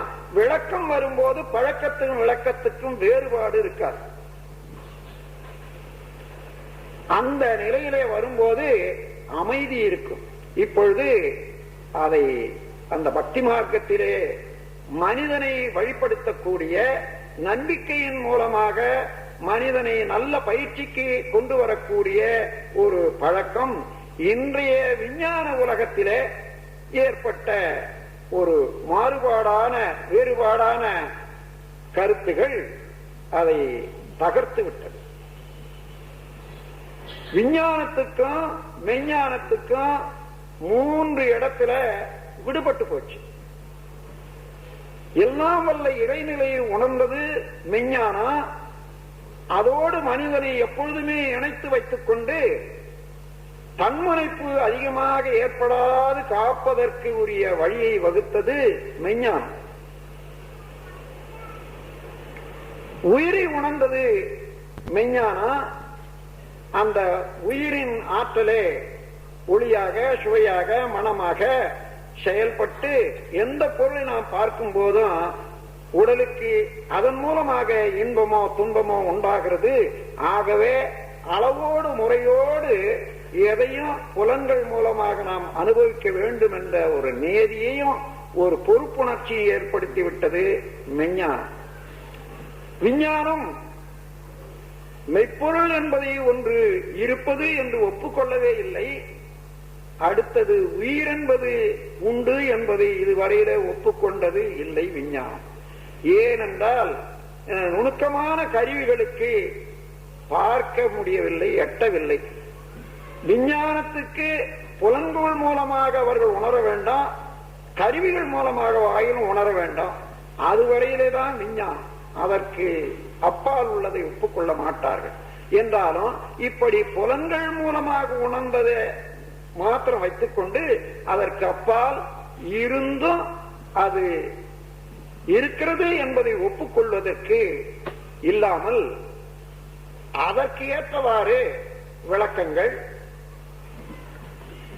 தர்க்கங்கள், விவாதங்கள் இவைகளெல்லாம் ஏற்படுத்தி உயிரும் இல்லை மெய்ப்பொருளும் இல்லை என்ற அளவில் வந்ததுனால பக்தி மார்க்கத்தின் மூலமாக நம்பிக்கை வழியின் மூலமாக தெய்வத்தின் மேல் ஒரு சாக்கு வைத்து நல்லது கெட்டதை செய்ய வேண்டும், நல்லதை செய்ய வேண்டும், கெட்டதை தவிர்க்க வேண்டும் என்ற ஒரு முறையை இந்த தற்காலத்து விஞ்ஞானம் தகர்த்து விட்டது. மூன்றாவதாக வினைப்பயன் என்பதை இன்னும் விஞ்ஞானம் ஒப்புக்கொள்ளவில்லை. செயலுக்கு விளைவு என்பதை ஓரளவு காஸ் அண்ட் எஃபெக்ட் சிஸ்டம் என்ற முறையிலே ஒப்புக்கொண்டாலும் எல்லா செயலுக்கும் அதே போன்று உரிய விளைவு இல்லை என்று அவர்கள் வாதாடுகின்றார்கள். ஏனென்றால் ஒரு செயலை எடுத்துக் கொள்ளுகிறார்கள், ஒரு விளைவை எடுத்துக் கொள்ளுகிறார்கள். இந்த செயலுக்கு இந்த விளைவு என்றால் அதை காண முயல்கின்றார்கள். ஆனால் ஒவ்வொரு செயலுக்கும் ஏற்படக்கூடிய விளைவு வேறுபடும், காலம் வேறுபடும், அளவு வேறுபடும். ஏனென்றால் இன்றைய செயல் அன்றே பிறந்த செயலாக இல்லை. ஏற்கனவே பல தடவை செய்து அதன் அழுத்தத்தின் காரணமாக இன்று ஒரு தூண்டுகோலாக இந்த செயலை செய்திருப்பான். அதனுடைய விளைவு ஒரு பெரிய ஒரு விளைவாக, இன்பத்தையோ துன்பத்தையோ தரத்தக்க பெரிய விளைவாக இருக்கும். அவன் செய்தது சிறிய செயலாக இருக்கும். ஆனால் இந்த சிறிய செயலுக்கு பெரிய விளைவு என்றால் அது எப்படி செயலுக்கும் விளைவுக்கும் ஏற்றுக்கொள்ள முடியும் என்று அவர்கள் வாதாடுகின்றார்கள். அது மாத்திரமல்ல, ஒரு செயல் இருந்தால் விளைவு ஒரு மணி நேரத்திலே வரலாம், ஒரு நாளிலே வரலாம், ஒரு மாதத்திலே வரலாம், ஆண்டிலே வரலாம், 10 ஆண்டிலே வரலாம், 100 ஆண்டு பொறுத்து அவன் 3வது 4வது தலைமுறையிலே கூட வரலாம் அதனுடைய விளைவு. அதை மனிதனுடைய எண்ணத்தினுடைய மனனுடைய ஆற்றல் குறைவாக இருப்பதனாலும் வாழ்நாளுடைய நீளம் ஒரு எல்லை கட்டி இருப்பதனாலையும் செயலையும் விளைவையும் ஒன்றுபடுத்தி பார்க்க அவர்களால் முடியவில்லை. அதனால வினைப்பயன் என்பதை ஒப்புக்கொள்ளவில்லை. அதனால யார் ஒன்னாலும் எதை ஒன்னாலும் செய்யலாம் என்ற அளவுக்கு விரித்து விட்டது, அவிழ்த்து விட்டது கட்டை. இந்த 3 விதமான போக்கிலே இருந்து இந்த உலகம் விடுபட வேண்டுமானால் மெய்ப்பொருள் உணர்வு என்பது மனிதனுக்கு வேண்டாம், உயிர் உணர்வு என்பது வேண்டாம், செயலிலே விளைவு உண்டு என்பதை தெரிந்து கொண்டு நல்ல செயல் செய்து வாழக்கூடிய திறமையும் பொறுப்பையும் மனிதன் பெற வேண்டும். அதற்கு உரிய நல்லதோர் பயிற்சி, ஒரு மெய் விளக்கம் எதுவோ அதுதான் யோகம் எனப்படுகிறது. இன்றைய பேச்சு குண்டலினி யோகமும் குடும்ப வாழ்வும் என்பதாகும். இந்த யோக முறையை நீண்ட காலமாக நமது நாட்டிலே பயின்று வந்த பெரியார்கள் அனுபவபூர்வமாக அவர்கள் பிறருக்கு சொல்லி அதை கர்ண பரம்பரை என்று சொன்னார்கள். காதின் மூலமாக ஒருவருக்கு சொல்வது, அவர் பயிற்சி செய்வது அல்லது உணர்ந்து கொள்வது, அவர் இன்னொருவருக்கு சொல்வது, இன்னொருவருக்கு சொல்வது, இப்படியே நீண்ட காலம் சென்று விட்டது. பதஞ்சலி என்ற முனிவர் காலத்திலே அவருடைய அனுபவங்களை இதை தொகுத்தார். அப்படி தொகுத்த போதுதான் அட்டாங்க யோகம் என்று யோகத்தை 8 படிகளாக ஏற்படுத்தி வைத்தார். அதுல இயமம், நியமம், ஆசனம், பிராணாயாமம் என்பது 4 தன் உடலை பொறுத்ததும் சமுதாயத்தை பொறுத்ததும் ஆகும். எப்படி சமுதாயத்தோடு நீ நடந்து கொள்ள வேண்டும், உன் உள்ள உயிருக்கும் உடலுக்கும் உறவை சரியாக வைத்துக் கொள்ள வேண்டும் என்பதை போதிப்பதற்கு இயம நியமம் என்ற இயம நியம ஆசனம் பிராணாயாமம் பயிற்சிகள் இதுவரையிலே கொடுத்தார்கள். அதன் பிறகு அறிவுக்கும் பிரம்மத்துக்கும் உள்ள ஒரு தொடர்பை உணர்த்துவதற்கு, அந்த தொடர்பை நல்ல முறையில் அமைத்துக் கொடுப்பதற்கு அடுத்த 4 வித பயிற்சிகள் பிரத்யாகார, தியானம், தாரணா, தியானம், சமாதி என்று சொன்னார்கள். உலக விவகாரங்களிலே இருந்து இதுவரையிலே சிக்கி தவித்துக் கொண்டு இருந்த பழக்க வழக்கங்களிலே இருந்து விடுபட வேண்டும். அதற்கு ஆராய்ச்சி, அனுபவம், தெளிவு இவைகள் எல்லாம் வேண்டும். அதன் பிறகு மனதை திருப்பி அந்த பொருளிலே இருந்து நுண்பொருளிலே திருப்பக்கூடிய ஒரு பயிற்சி வேண்டும். அதற்குத்தான் பிரத்யாகாரா என்று சொன்னார்கள். விவகாரங்களிலே இருந்து தன்னை விடுவித்துக் கொள்ளக்கூடிய ஒரு பயிற்சி.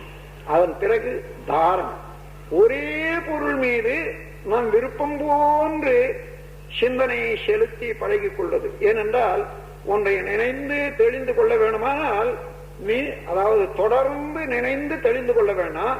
நாம் நினைந்து கொண்டே இருக்கும் போது அந்த சிந்தனையில வேறு எண்ணங்கள் புகுந்து விட்டாலோ அல்லது மாறிவிட்டாலோ அந்த சிந்தனை உருப்பெறாது. ஆகவே இந்த பயிற்சி நுணுக்கமாக எந்த இடத்திலே எதை சிந்திக்கிறோமோ நம் விருப்பம் போன்று நீண்ட காலம் அதிலேயே சிந்தனை செலுத்தக்கூடிய ஒரு பயிற்சி வேண்டாம். அதுதான் தாரணம். அதன் பிறகு தியானம். தியானம் என்றால் இந்த மனம் எங்கே இருந்து தோன்றுகிறது? ஆன்மா என்ற உயிர் சூழலிலே இருந்து அதையே அடிப்படையாக கொண்டு அங்கே இருந்துதான் மனம் தோன்றுகிறது. மனவிரிவு என்பது அலைதான்.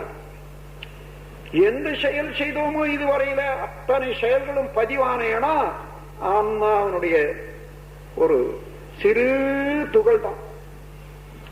இன்று கம்ப்யூட்டர்ல நீங்க கேள்விப்பட்டிருப்பீங்க, முதல் கம்ப்யூட்டர் வந்த போது 1 இன்ச்சு ஸ்கொயர் இன்ச்சில் 10 லட்சம் அல்ல 10 மில்லியன்ஸ் என்று சொன்னா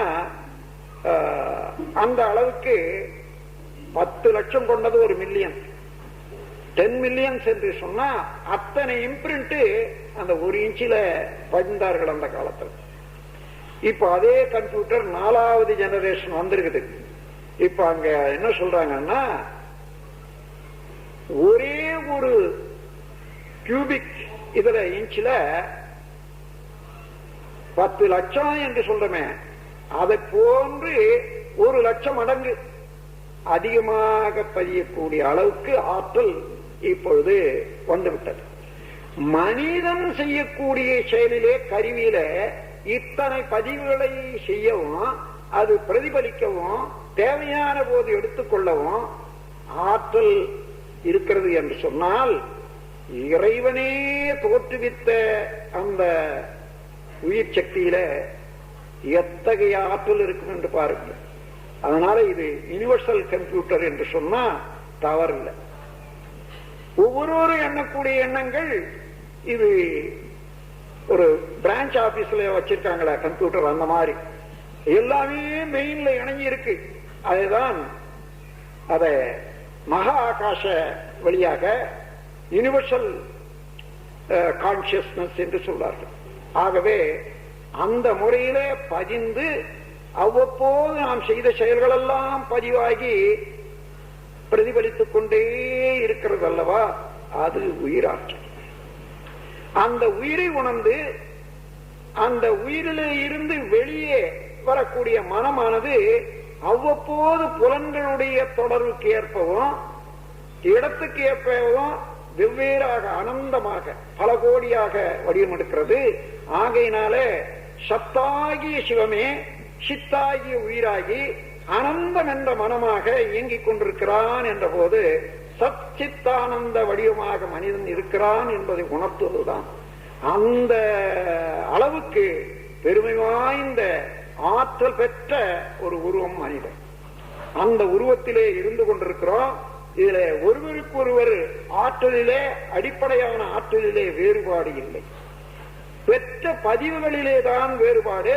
அந்த வேறுபாட்டினாலேதான் குண வேறுபாடு, தன்மை வேறுபாடு உண்டாகிறதே அன்றி அந்த மெய்ப்பொருள் என்ற பொருளிலே ஒரு வேறுபாடும் இல்லை. எனவே எல்லாருடைய உள்ளத்திலே இருந்தும் அந்த உண்மை பொருளை உணர்த்திவிட முடியும், தூண்டிவிட முடியும், அவர்கள் உணர்ந்து கொள்ள முடியும்.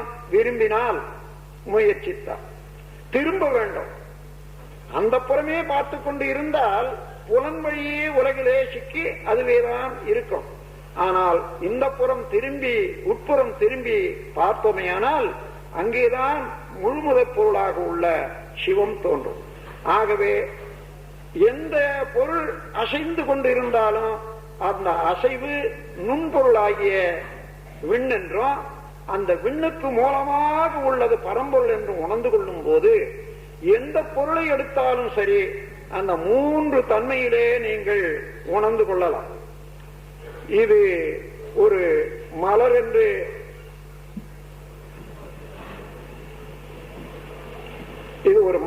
எடுத்துக் கொள்ளுங்கள். மலர் காட்சிக்கு மலர், அதிலேயே நாம் பல கோடி அணுக்கள் கூடி மலராக இருக்கின்றது என்பதை உணரும் போது மலரை தாண்டி ஒரு நுண்ணிய அணுவுக்கு வந்து விடுகிறோம், விண் என்ற நிலையிலே வந்து விடுகிறோம்.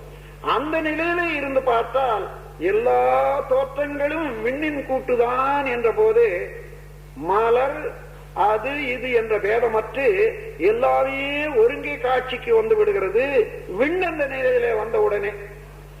அதன் பிறகு விண்ணுக்கு மூலம் என்பதை உணரும் போது மெய்ப்பொருள் என்ற ஒன்றுதான் விண்ணாகி விண்ணின் இணைப்பினாலே உள்ள தோற்ற பேதங்கள் என்பது உணரும் போது எந்த பொருளை எடுத்துக்கொண்டாலும் கண் காட்சிக்கு மலர், இன்னும் கருத்து உணரும் போது விண், ஆனால் அறிவினுடைய மூலம் காணும் போது அதனுடைய மூலம் காணும் போது பரம். பரமே அணுவாகி அணுக்கள் இணைந்து மலராகி உள்ளது என்ற 3 கருத்துக்களையும் சேர்ந்து இணைந்து பார்க்கக்கூடிய அளவுக்கு கொஞ்சம் பழக்கம் வந்துட்டுனா எந்த பொருளை பார்த்தாலும் அவன்தானே. தோற்றத்திலே 3 டைமென்ஷன், அகல நீள ஆழம் என்ற தோற்றம் இருக்கும். ஆனால் அந்த தோற்றத்தை உண்டு பண்ணி கொண்டிருக்கக்கூடிய கூட்டு இயக்கம் என்ன என்று பார்த்தால் பரமாணுக்கள் விண் என்று சொல்வோம். அந்த விண்ணும் பரப்பினுடைய அசைவாக உள்ள சக்தியே தான். ஆகவே பரப்பையே காணுகின்றோம் விண்ணாக, விண்ணையே காணுகின்றோம் உலகமாக. எந்த பொருளிலேயும் பாரதி சொன்னார், பாரதியை சாதாரணமாக ஒரு அரசியல் கவிஞராக மாத்திரம் பார்ப்பார்கள். ஒரு மெய்ஞானி அவர் சொன்னார், கடலும் மலையும் எங்கள் கூட்டம் என்று சொன்னார். கடல் மலை நான் எல்லாம் எடுத்தா அணுக்களுடைய கூட்டம். காக்கை குருவி எங்கள் ஜாதி என்று சொன்னார். உணர்ச்சி நிலையிலே உள்ள போது எடுத்து பார்த்தால் காக்கை குருவி இந்த ஜீவன்கள் எல்லாம் பசி உண்டு, உணர்ச்சி உண்டு, அந்த இடத்துல நாங்கள் ஒரு ஜாதி என்று சொன்னார். அந்த முறையில எந்த பொருளையும் நீங்கள் சிவத்தை காணலாம். இந்த முப்பொருள் உண்மையை உணர்ந்து விட்டால் தோற்றம் ஒரு பல கோடி அணுக்கள் கூடி இயங்கிக் கொண்டு இருக்கக்கூடிய ஒரு நாடகம். அந்த தோற்றத்தை தாண்டி பார்க்கும் போது எல்லாமே அணுமயம். அணுவோ பிரம்மத்தினுடைய சக்தி இயக்கம் தான். ஆகவே பிரம்மத்தையே அணுவாக அணுக்கள் இணைந்த கூட்டல ஒரு காட்சியாக காண்கிறோம் என்ற இந்த முப்பொருள் உண்மையை அடிக்கடி நினைந்து நினைந்து நினைந்து உணர்ந்து கொள்ளும் போது நீங்கள் எந்த பொருளை பார்த்தாலும் அவனாகவே இருக்கான். இதை தாய்மானவர் முதல் கவியிலேயே உணர்த்தி இருக்கின்றார். அந்த அங்கிங்கெனாதபடி என்ற கவியை படித்து பாருங்கள். ஆகவே அந்த இடத்தை அடைவதற்கு பிறந்திருக்கிறோம். அடையக்கூடிய ஆற்றல் இருக்கிறது, பொக்கிஷம் இருக்கிறது. மேலே பிடித்துக் கொண்டிருக்கக்கூடிய துருவை தட்ட வேண்டும். அதை தட்டுவது எந்த பக்கம் தட்டுவது, எதனால் தட்டுவது என்று தெரியவில்லையா? அது தட்டி தெளிந்தவர்கள் காட்டி கொடுத்தாக்க இப்படிதான் தட்ட வேணும் என்று காட்டி கொடுத்தா போதும், தட்டலாம். அப்படி தட்டி காட்டி கொடுக்கக்கூடியவர்களைத்தான் குரு என்று சொல்லுகிறோம். நீங்க தான் தட்டிக்கணும். குருவே தட்டி கொடுத்து உங்க சுத்தமா காண்பிக்க முடியாது. ஏன்னா அது உள்ளுள்ள நீங்களாக சேர்த்துக் கொண்டது நீங்க தான் தட்டி எடுக்கணும். அதற்கு வழியை சொல்லுவன் தான் குரு, ஆசான். ஆகவே அந்த முறையிலே பயின்று வரும்போது இந்த குண்டலினி யோகத்துல 4 விதமான பயிற்சிகளை கொடுக்கிறோம். இது முதல்ல என்ன செய்தாங்க என்றால் 3 விதமான பயிற்சிகள் மூலமாக குண்டலினி சக்தியை மேல எழுப்பினாங்க. மந்திரங்கள் மூலமாக ஜெபித்து ஜெபித்து ஜெபித்து அதன் மூலமாக அதிர்வு அலைகள் உயிருக்கு ஏற்படுத்தி அப்போ படிப்படியாக மேலே கொண்டு வருவது என்பது ஒரு சாதனை. தேவதைகளை ஒவ்வொரு சக்கரத்திலேயே வைத்து அதன் மூலமாக படிப்படியாக மனதை உயர்த்தி கொண்டே வந்து அதன் பிறகு இங்கே கொண்டு வருவது என்பது ஒரு சாதனை. மூச்சு உடல் இயக்கம் இந்த இரண்டையும் சேர்த்து அதன் மூலமாக அந்த சக்தியை வேகம் கொடுத்து வெப்பம் கொடுத்து அது மேலே கொண்டு வருவது என்பது அது கிரியா யோகம் என்று சொன்னார்கள். ஆக இந்த 3 வழியிலையும் எடுத்து பார்த்தீங்கன்னா ரொம்ப சிரமம். ஆனால் அந்த காலத்துல அதை விட வேற வழி இல்லை. 100 பேர் பயில்வாங்க, ஒருத்தர் தேர்வாங்க. 100 பேருமே வாழ்க்கைக்கு போக முடியாது, இல்லற வாழ்க்கையை ஏற்க முடியாது. அதற்காகவே தங்கள் வாழ்க்கையை அர்ப்பணித்துக் கொண்டார்கள். ஆனால் காலத்தால எல்லாம் வல்ல இறைவன் அவ்வப்போது மனிதனுக்கு என்ன முறை வேணுமோ எது வேண்டுமோ அதை கொடுக்க தயாராக இருக்கிற காலத்தினால இந்த காலத்திலே ஒரு எளிய முறை உங்களுக்கு வந்துவிட்டது. முன்னே பயின்ற ஒருவர் அதே சக்தியை அழுத்தம் செய்து தன்னுடைய சக்தியை இணைத்துக் கொண்டு மேலே கொண்டு தூக்கி வந்து இங்க நிறுத்திவிட முடியும். அப்படி நிறுத்திவிட்ட உடனே பிடித்துக் கொண்டா அதுவே போதும். அதிலே இருந்து அவனே அவனாகி விடுகிறான். அதற்கு உடனிருந்து உதவி செய்ய வேண்டியதுதான் ஆசானுடைய வேலை. உடற்பொருளாவி உதகத்தார் கொண்டு படர்வினை பற்றற பார்த்து கை வைத்து நொடியில் கை வைத்து நுண்ணுணர்வாக்கி கடிய பிறப்பற காட்டினான் நந்தியே என்று திருமூலருடைய வாக்கு. அங்கே நொடியில் எழுப்பி விடலாம் என்பது இதுதான் சித்தர்களுடைய செயல். வேதாந்தத்தின் மூலமாக விரிந்த செயல்களை எல்லாம் சுருக்கி எளிய முறையிலே காட்டி தந்த முறைதான் சித்தாந்தம், சித்தர்களுடைய முறை. ஆகவே இது தொட்டு காட்டி மேலே எழுப்பி விடலாம். அப்படி எழுப்பிவிட்ட பிறகு நீங்கள் அங்கே கவனிக்கிறீங்க. என்ன கவனிக்கிறீங்க? உங்கள் உயிரையே நீங்கள் உணர்கின்றீர்கள். எந்த உயிரை அடிப்படையாக கொண்டு அறிவு இயங்கிக் கொண்டிருக்கிறதோ அதே அறிவு தன் மூலம் நோக்கி நிற்கிறது. அப்போ விரிந்து இயங்கக்கூடிய புலன்கள் மூலமாக ஐயுணர்வின் மூலமாக விரிந்து இயங்கிக் கொண்டிருக்கக்கூடிய மனமானது உள்ளே சிறுக சிறுக சிறுக நிலைத்து ஒன்றாகி நிற்கிறது. அதுதான் ஆமை போல் ஐந்தடக்கி என்று சொல்வார்கள். அப்படி அடங்கி நிற்கும் போது என்ன ஏற்படுகிறது என்று பார்ப்போம்.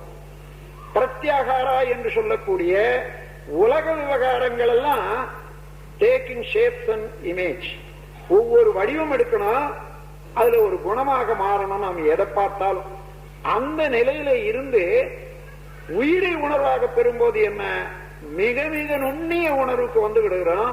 ஆகையினால அந்த பொருள்வயப்படும் நிலை இழந்து மாறி இங்கே நுண்ணிய அறிவுக்கு வந்து விடுகிறோம். ஆகவே அந்த இடத்துல முதல்ல பிரத்யாகாரம் வந்து விடுகிறது. ஒன்றையே நோக்கி நிற்கக்கூடிய ஒரு பயிற்சி வந்து விடுகிறதுனால தாரணம் வந்து விடுகிறது. எந்த பொருளிடத்திலே இருந்து மனம் தோன்றுகிறதோ அங்கே லயமாகி இருப்பதனாலே தியானமும் வந்து விடுகிறது. ஆகவே பிரத்யாகாரா, தாரணா, தியானம் என்ற மூன்றுமே முதல் நாளே தொட்ட உடனே, அங்கே உணர்வு பெற்ற உடனே நீங்கள் உணரும் போதே இந்த மூன்று பதவிகளும் ஒன்று சேர்ந்து விடுகிறது. அதன் பிறகு ஒன்றி ஒன்றி ஒன்றி ஒன்றி ஒன்றி நுண்மை நிலையில இருந்து உண்மை நிலைக்கு தானாகவே அறிவு போகும். அந்த இடத்திலே சமாதி என்பதை துரியாதீதம் என்ற தீட்சையின் மூலமாக நாம் சொல்லிக் கொடுக்கிறோம். இதற்கு மத்தியிலே இதுவரையிலே இதெல்லாம் தெரியாமல் நாம் பழகிக்கொண்ட பழக்கத்தினாலே நம்மிடம் உள்ள பதிவுகள் தன்முனைப்பு, பழிச்செயல் பதிவுகள், மயக்கம் என்ற மூன்று களங்கங்களாக, அதாவது ஆணவம், கண்ணம், மாயை என்று பெரியோர்கள் சொல்வார்கள். அதை தன்முனைப்பு, பழிச்செயல் பதிவுகள், மயக்கம் என்று கூறுகிறேன், வேறொன்றும் இல்லை. ஆக இந்த மூன்று பதிவுகளில் இருந்து தன்னை விடுவித்துக் கொள்வதற்கு என்ன வேணும்? ஆராய்ச்சி வேண்டும். பரம்பொருள் ஒன்றுதான் எல்லாமாக இருக்கிறது என்று உணர்வு பெற்ற பிறகுத்தான் அவனோடு இணைந்து விடுகிறான். தன்முனைப்பு அற்று விடுகிறது. அல்லது பக்தி மார்க்கத்திலே இறைவன்தான் எல்லாவற்றையும் படைத்தான், என்னையும் படைத்தான், ஆண்டு கொண்டு வருகின்றான், அவனை விட வேறொன்றுமில்லை, அவனுடைய பாதமே சரணம் என்று முழுமையாக தன்னை அர்ப்பணித்துக் கொண்டாலும் அங்கேயும் தன்முனைப்பு அற்றுவிடும். தன்முனைப்பு அற்றவுடனே அங்கே அதிலே இருந்து எழுச்சி பெறக்கூடிய நான், எனது அதிகாரப்பற்று, பொருள்பற்று. பொருள்பற்றுத்தான் எனது என்று சொல்வது, அதிகாரப்பற்றுதான் நான் என்று கூறுவது. ஆக இந்த நான், எனது என்ற இரண்டு எண்ணங்கள் மூலமாக எழக்கூடிய வேண்டா பிள்ளைகள் 6: பேராசை, சினம், கடும்பற்று, முறையற்ற பால் கவர்ச்சி, உயர்வாழ் மனப்பான்மை, வஞ்சம், காம, குரோத, லோப, மோக, மதம், ஆச்சரியம் என்று சொல்வார்கள். greed, anger, miserliness, immoral, sexual passion, vanity and vengeance. இந்த 6 குணங்களும் நான், எனது என்ற எண்ண எழுச்சியில இருந்து உண்டாகினவை. இதன் மூலமாக செயல் செய்யும் போது எப்பொழுதுமே நன்மையாக இருக்க முடியாது. ஆகவே தீமை தரத்தக்க, துன்பத்தை தரத்தக்க செயல்கள் எல்லாம் பழிச்செயல்கள் என்றும் பாவங்கள் என்றும் பகுத்து வைத்தார்கள். ஆகவே அவைகளெல்லாம் பதிவு பெற்று விடுகின்றது. ஆக தன்முனைப்பிலே இருந்து பழிச்செயல் பதிவுகள் வருகின்றன. இந்த இரண்டுமே மனிதனை இருட்டிலே ஆழ்த்திவிட்டு அதன் வழியே மிதக்க விட்டு இருப்பதனாலே மயக்கம்தானே உள்ள, தெளிவு வராது. ஆகவே இந்த மூன்றையும் பிரிக்கவே முடியாது, ஒன்றிலே ஒன்றாக துக்கி நிற்கிறது. தன்முனைப்பு அற்றால் பழிச்செயலிலே இருந்துதான் விலகிக் கொள்ளலாம், மயக்கத்திலே இருந்து விலகிக் கொள்ளலாம். இவைகளையெல்லாம் பெறுவதற்காக என்னிடத்திலே இருந்து எண்ணங்கள் எப்படி தோன்றுகின்றன, அதனுடைய செயல்கள் வரும்போது என்னென்ன செய்கிறேன், அதனுடைய விளைவுகள் என்ன, எனக்கும் மற்றவர்களுக்கும் இதனால் என்ன என்ன விளைவுகள் ஏற்படுகிறது, அதை தவிர்த்து இன்பமாக வாழ்வதற்கு நான் என்ன செய்ய வேண்டும் என்று தெரிந்து கொள்ளவும், அப்படி தெரிந்து கொண்ட பிறகு முறையான பயிற்சியிலே ஈடுபட்டு வெற்றி பெறவும் இங்கே 5 வகையான தற்சோதனை பயிற்சியை கொடுக்கிறோம். எண்ணமாராய்தல், ஆசை சீரமைப்பு, சினம் தவிர்த்தல், கவலை ஒழித்தல், நான் யார் என்ற வினாவுக்கு விளக்கம் காணுதல் என்று 5 விதமான பயிற்சிகளை, அதாவது பாடங்கள் அல்ல, பயிற்சி முறைகள், இவர்களை வகுத்து கொடுக்கும் போது இதை செய்ய செய்ய செய்ய செய்ய மனதிலே உள்ள களங்கங்கள் தெளிவாக தெரிகின்றன. அதை போக்கிவிட வேண்டும் என்ற பொறுப்புணர்ச்சி வருகிறது. இந்த பொறுப்புணர்ச்சியில இருந்து தொடர்ந்து நாம் அடிக்கடி சொல்லி சொல்லி அந்த திருத்தத்தை கொடுத்து வாழ்க்கையில இதையெல்லாம் புகுத்தி அவர்கள் வளம் பெற நாம் ஒவ்வொரு நாளும் ஒவ்வொருவருக்கும் ஊட்டி வருகிறோம். ஆகையினால தானாகவே அந்த பொறுப்புணர்ச்சி வந்து விடுகிறது. அதை பயிற்சி செய்ய செய்ய அதிலே வரக்கூடிய இன்பத்தை கண்டு நன்மையை கண்டு அவர்களே அதனுடைய பெருமை உணர்ந்து கொண்டு பின்பற்றக்கூடிய ஒரு துணிமுன் தெளிவும் வந்து விடுகிறது. அதோடு இதுவரையிலே நாம் தெரிந்தோ தெரியாமலோ உணவு, உறக்கம், உழைப்பு, உடலுறவு, எண்ணம், இந்த 5 வகையிலே அளவு மீறியும் முறை மாறியும் அலட்சியப்படுத்தியும் நாம் இதுவரையிலே செய்த செயல்களினால உடல் நலம் கெட்டு இருக்கும். உறுப்புகளிலே சில சரியாக இயங்காமல் இருக்கும். அவைகளெல்லாம் ஒழுங்குபடுத்திக் கொள்வதற்காக இரத்த ஓட்டம், வெப்ப ஓட்டம், காற்றோட்டம், இந்த 3ஐயுமே சரிப்படுத்தி உடலுக்கும் உயிருக்கும் நல்ல உறவை தரக்கூடிய ஆரோக்கியம், உடல் நலத்தை தரத்தக்க ஒரு உடல் பயிற்சி அதை வகுத்து வச்சிருக்கோம். வள்ளுவர் அதாவது காற்று, வெப்பம், நீர், இந்த 3ம் சரியாக இருந்தா நோய் இல்லை என்பது வள்ளுவத்தில் ஒரு கவி உண்டு. அதே போன்று நாம் இந்த 3ஐ சரிப்படுத்திக் கொள்வதுதான் நம்முடைய பயிற்சி முறைகள். ஆகவே உடல் நலத்தை காத்து, மனவளத்தை காத்து, செயல்களையும் எண்ணங்களையும் சீர்திருத்தி தனக்கும் சமுதாயத்துக்கும் நல்ல உறவை வைத்துக் கொண்டு தனக்கும் எல்லாம் அல்ல இறைவனுக்கும் உள்ள உறவை மேலும் மேலும் தெளிவுபடுத்திக் கொண்டு வாழ்வாங்கு வாழ்ந்து நல்ல முறையிலே வாழ்க்கையின், அதாவது பிறப்பின் பயனாக உள்ள மெய்ப்பொருளை அடைய வழிவகுப்பது இது குண்டலினி யோகம்.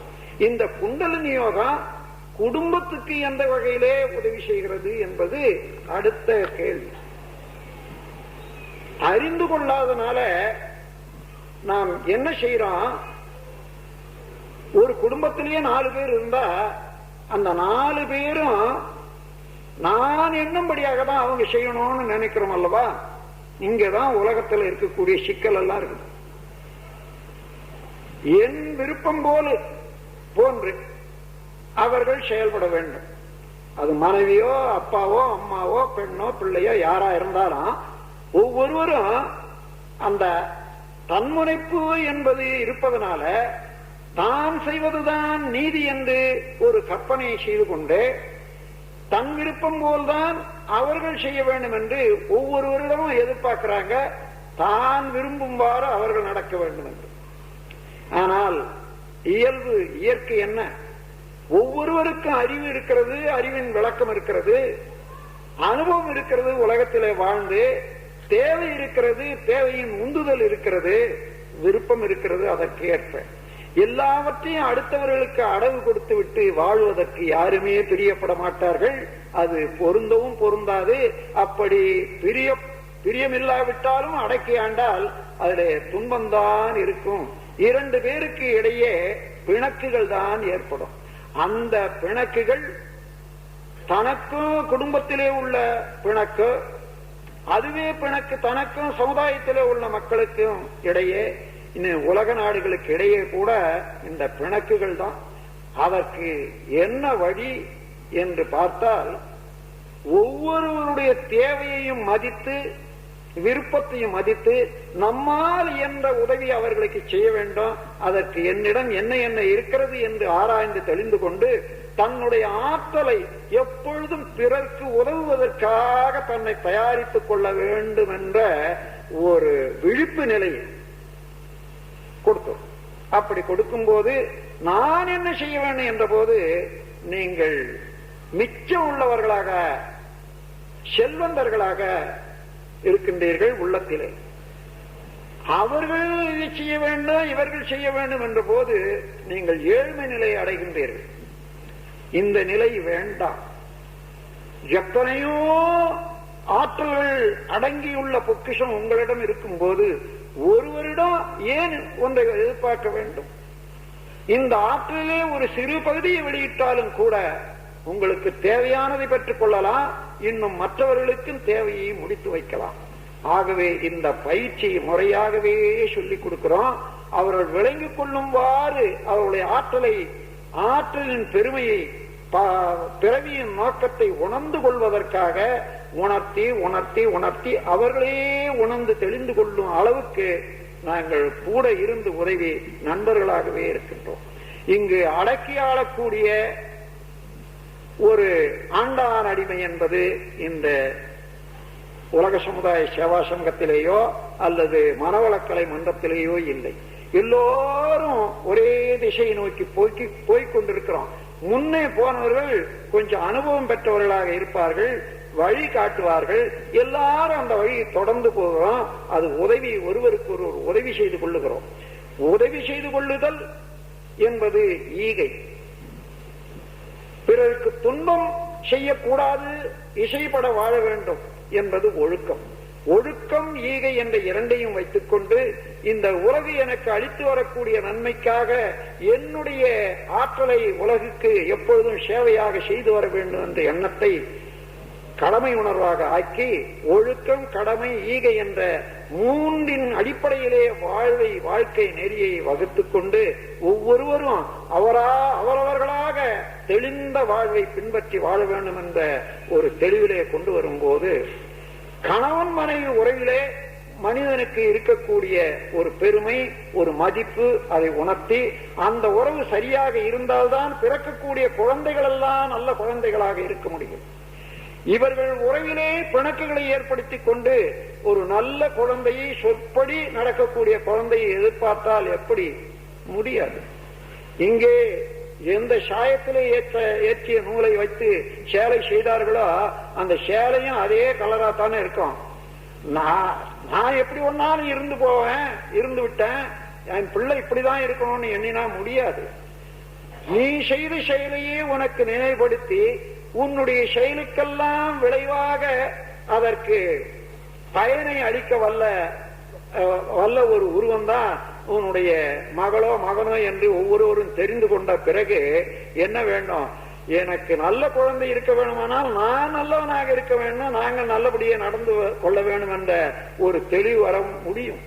ஆகவே இத்தகைய தெளிவுகள் எல்லாம் போன காலம் போனாலும் மிச்சம் உள்ள காலத்திலேயாயும் நல்ல முறையிலே நாங்கள் திருந்தி வாழ்வோம் என்ற முறையிலே ஒவ்வொருவருடைய வாழ்க்கையும் அவர்களே உணர்ந்து கொண்டு தெளிந்து வாழக்கூடிய வழியை காட்டுவதனால இந்த கணவன் மனைவி உறவிலே ஏற்படக்கூடிய ஒரு இனிமை, அந்த இனிமை வாழ்க்கையிலே இவன் பெற வேண்டி எல்லாவற்றையும் பெறுவதற்கு வாய்ப்பளிக்கிறது என்ற உண்மையை உணர்ந்து கொண்டால் இந்த இரண்டு பேருக்கு இடையே உள்ள உறவை சரியான முறையிலே வைத்துக் கொள்ள ஒரு மனிதன் தெரிந்து கொண்டால் அது எப்படி பாராட்டுவது, ஒவ்வொருவருடைய நல்ல செயலை எவ்வாறு குற்றம் கண்ட விடத்திலே அதை சரியாக நலமாக மனம் புண்படாத முறையிலே அவர்களுக்கு எடுத்துக்காட்டி நன்மையை விளைவிக்க முடியும் என்ற ஒரு அமைதியோடு ஒருவருக்கு ஒருவர் இணைந்து செயல்படக்கூடிய ஒரு விழிப்பு நிலையும் நல்ல பயிற்சியும் ஒரு மதிப்பு அளிக்கக்கூடிய ஒரு தன்மையும் ஏற்படுமையானால் ஒரு குடும்பம் எப்படி இருக்கும் என்று பாருங்கள். எடுத்ததுக்கெல்லாம் நீ செய்த தவறு, அப்படி செய்யாதே இப்படி செய்யாதே என்று சொல்லிக் கொண்டிருப்பது போக அவரவர்களுக்கு அவர்களுக்கு அறிவு இருக்கிறது என்று ஒப்புக்கொண்டு அவர்கள் செய்த செயலிலே பின்னாலே ஏதேனும் தவறு இருந்தால் அது நல்ல முறையிலே எடுத்துக்காட்டி மேலும் மேலும் அன்பை வளர்த்துக் கொள்வதற்கு உரிய ஒரு நல்லதோர் பயிற்சியாக குண்டலினி யோகம் அமைவதனால குடும்பத்துக்கு ஒரு நல்ல ஒரு விளக்கு, ஒளி விளக்கு, உள் விளக்கு, அது அறிவு விளக்கு என்று கூறி இந்த விளக்கு எல்லா குடும்பங்களையும் எரிய வேண்டும், அது ஒளி தர வேண்டும். தனி மனிதனுக்கும் சமுதாயத்துக்கும் உலகுக்கும் அமைதி ஏற்பட வேண்டும் என்ற ஒரு நல்ல விருப்பத்தோடு ஆரம்பிக்கப்பட்ட சங்கம் உலக சமுதாய சேவா சங்கம். அதிலே போதித்து வரக்கூடிய இந்த குண்டலினி யோகத்துக்கு தமிழில மனவளக்கலை என்ற பெயரை கொடுத்திருக்கிறேன். அது எல்லாரும் நீங்க விரும்புவீர்கள் என்று நான் எண்ணுகின்றேன். ஆகவே இந்த மனவளக்கலையை அனைவரும் எளிதாக பயிலலாம், எளிதாக பின்பற்றலாம். பின்பற்றி எல்லோரும் இன்பமும் மகிழ்ச்சியும் அமைதியும் பெற்று உடல் நலம், நீளாயுள், நிறை செல்வம், உயர்ப்புகள், மெஞ்ஞானம் இவற்றில் ஓங்கி சிறப்பாக வாழ வேண்டும் என்று எல்லாம் வல்ல இறைவனோடு மனதை இணைத்துக் கொண்டு உள்ளங்குளிர உங்கள் அனைவரையும் வாழ்த்தி உரை முடிக்கிறேன். வாழ்க வளமுடன்.